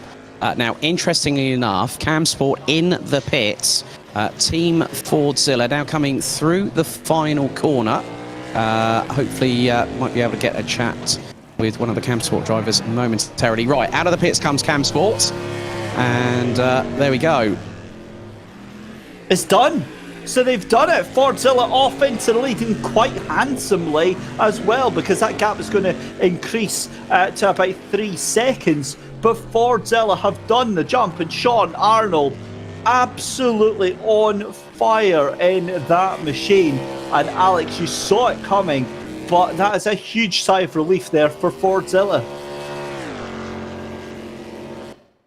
Yeah, I mean, the thing is that the gap was coming down at a rate of knots, David, and it was only a matter of time. I mean, the way that Team Fordzilla have just sort of gone for it, and they've just literally, they haven't put the pressure on through being right behind Cam Sport. What they've done is that they've strategically and systematically demolished that gap and have got themselves ahead. But obviously that's going to cycle around to the next amount of pit stops that come through. So there we go then, with 9 hours and 20 minutes left to go in the race. Radicals Online, I've got to say, are really, really hammering these laps in. They're doing their best to try and bring that gap down. And don't be surprised if we see them challenging Barracuda for a podium. Cadan Casual into the pits then. And I've got to be honest, Fordzilla really starting to open up that gap now. It's 4 seconds, and it quite honestly could be a lot more as the time goes by. So we're into, I believe, what is this? This is now our fifth stint, Alex, of racing, and I just don't know what's going to happen, quite honestly. That makes 2 of us, David. But now I've got alongside me from Cam Sport, having just overseen Ben Brown's excursion into the pits, Chris Wilson joins me. Chris, it's been a rather interesting race for you guys. Now, you, me and Ben, we did have a chat a little bit earlier on that how Grant Lyman was fiddling at the feet of Christian Kelly with the throttle pedal having an issue, which brought out a code 80. Team Fordzilla have now got ahead. Obviously, that's just through the pit stop side of things, but they've been your closest competitors so far, haven't they? Yeah, definitely. I mean, yeah, Christian was lucky to pull out the gap in the first few stints. He went one longer than we thought he would because he was that confident. We thought we'd let him get on with it. We knew overall that with mine and Ben's pace that Fordzilla would catch us up later on once we get in the car. So as much as they're in the lead at the minute, it's pretty much what we planned it to be. As much as you can plan for these things, it's pretty much where we expected. So it's not too much of a concern at the minute. We're just more glad we got the technicals sorted. Now, one of the other questions that I was going to ask Callum Cripps a little bit earlier on, but how have the tyres been holding up? I mean, have you been able to double stint, triple stint them? How's it been with the Cadillac DPI around the Buddh International Circuit? It's possible to double stint the tyres. We've tried it, but for overall pace and safety and car control, it just it's not worth it. It's pretty much a new set of tyres every stop because the car's much more planted on them, and the time you'd save by not putting tyres on, it's just not really worth it in the long run. Not to us anyway. I mean, we've seen like pit stops taking anywhere between 40 to 45 seconds on a rudimentary, strategically planned pit stop. How's the pace been for Ben in his last stint now going out for another stint at this particular moment in time? It's pretty good, to be fair. He's gone. He's well within himself. He's not got it on the ragged edge, but he's not dawdling just for the sake of dawdling. He's keeping it controlled and where we want it to be. The pace is good. We know me and him are a little off Christian's outright pace, but he's pretty much where we expected him to be, and overall we're pretty happy with it, to be honest. I mean, we did see Christian actually going a bit sideways, going through to the entrance through turn 10, and then we saw Callum Cripps literally outslide him going through there. But it's quite a fast part of the circuit. Third gear, 100 miles an hour going in. But then you see that the shift between the middle of the corner really helps to get the traction down in the DPI. Yeah, it's the whole nature of the middle part of the track. It's because it's so constantly left-right. There's a very fine balancing act between keeping the car's naturally planted, but you can keep it, with a good bit of throttle control and whatever, you can keep it more planted and just carry a little extra speed, which is what Christian manages to do over us. We've tried to imitate, can't make it happen, so it is what it is. The biggest problem with the DPI around here, it's just keep it off the curbs. They're too slippy. Just avoid them at all costs, really. I think we've seen that with quite a few cars. I mean, Avanti Racing has been the one that's really been in the wars. I mean, multiple off-track excursions, multiple hits with the barriers. I mean, we saw Callum's move, his very brazen move, I think, is probably the best term I could use for the very first lap going into, the first couple of corners. And that was turn 4, coming out of the back straightaway. I mean, how much is the toe actually worth going down the back straight? It seems a bit of a weird one. If you get out of turn 3 onto that back straight, you can noticeably feel the toe, but it doesn't really kick in until quite late down the straight. It seems like you'd have to be right on the car onto that straight to make the toe efficient. Otherwise, you catch it so late in the straight, you want to pull out, and it's not worth it because you'd have to be so audacious on the brakes and hope they're not going for the corner. It's not quite as good as you'd hope, but it does help keep you in touch if there is a car in front of you. Well, Chris, thanks very much for taking the time to talk to me, and we wish you and Christian at Campsport all the very best of the remaining 9.25 hours to go here at round 1 of the Simply Race Endurance Series. Brilliant. Thanks very much, Alex. David, back to you. Thanks very much, Alex, there, and Chris Wilson giving us his insight after a very, very busy opening couple of hours. 9 hours, 14 left to go in the race, and it is still Fordzilla in the lead from Campsport ahead of Barracuda. Radicals Online in that amazing recovery drive in 4th place. Avanti Racing, God knows how they're still in 5th place. E-Team Brit down in 6th, Lamate in 7th, and Cadan Casual Apex dropping all the way down to 8th position. That is how it stands as we come up to the end of our number 3. Lamate Racing trying desperately to get past that number 15 pod car of E-Team Brit, who are just in front of them. This is the closest battle on track right now. You can see in the background there, Cadan Casual Apex coming up to join the party as well. And this is awesome racing right now, and it looks like it could be Lamate trying to have a look on the outside. This is going to be on the outside of turn 1. It's going to be a battle of light breakers into turn 1, but that E-Team Brit taking a little bit of the curb on the inside there.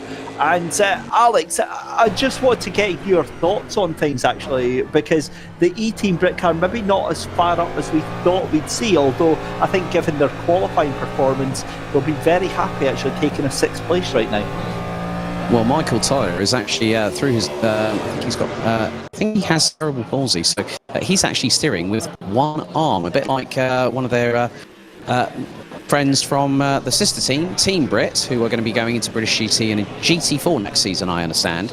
Luke Pound actually races with steering with one arm. So racing has become so inclusive. It's really good to see a team like E-Team Brit really pushing the boundaries on what is achievable on a simulator rig, and also that transitions to the sister team as well, with likes of Aaron Morgan races alongside our good friend Bobby Trundley.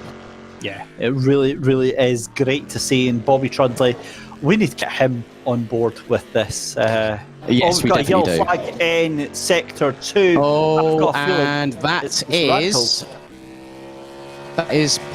number 12. That's 12. Oh, that's Lamate. Who is that? That's Lamatti, and they've lost the rear wing on the DPI there. Oh, and they've spun it again. No aero on the back, no downforce. Racing, so they're going to have to get back into the pits as soon as they possibly can. And I get the feeling that that won't be the last time we see a yellow flag for them. Cadan Casual Apex, though, get the move done on E-Team Brit to move them up into 6th position. So there we go. E-Team Brit then losing out. No, so they get. It's just a curb. They've just went. Now that's a strange one because didn't hold on to the brakes. The car's just essentially rolled backwards into the wall there, Alex. Yeah, Jordan Hearn's behind the wheel of that car at the moment, having taken over from Dan Hyde. Hopefully might try and get a chat with Phil Webb, the team boss, in a little bit. So plenty of drivers to talk to over the next 9 hours and 10 minutes. But it's just really good to see. I mean, what I love about this is that they have got, some of the teams have got their own respective team we're on, which is really, really good to see. And from my perspective, it's...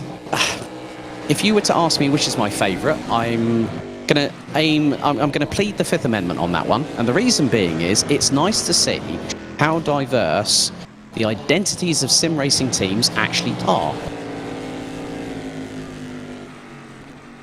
I couldn't agree more with you, Alex, on that one. And what I love about it is that also kind of represents where we are with sim racing in terms of like how much effort these teams put into their brand and into the image that they portray. Obviously, E-Team Brit, they've got their own team shirts as well. You've got Fordzilla, and it's a long cry from maybe say 10, 15 years ago where drivers would just sit in their bedrooms racing in their t-shirt and their shorts, which ironically that's exactly what I'm in today. But in their t-shirt and shorts, and now it's almost, they treat it like it's a second job. In fact, for some of these drivers, maybe it is a second job. Or it might be their prime source of income. I mean, there's a lot of drivers out there. My little brain can't comprehend that being so slow. Oh dear. You opened the door on that one, didn't you, David? Or did it hit you right in the face? I usually find that I just walk into these doors, Alex. You know that. Well, especially if it's a glass one. That too.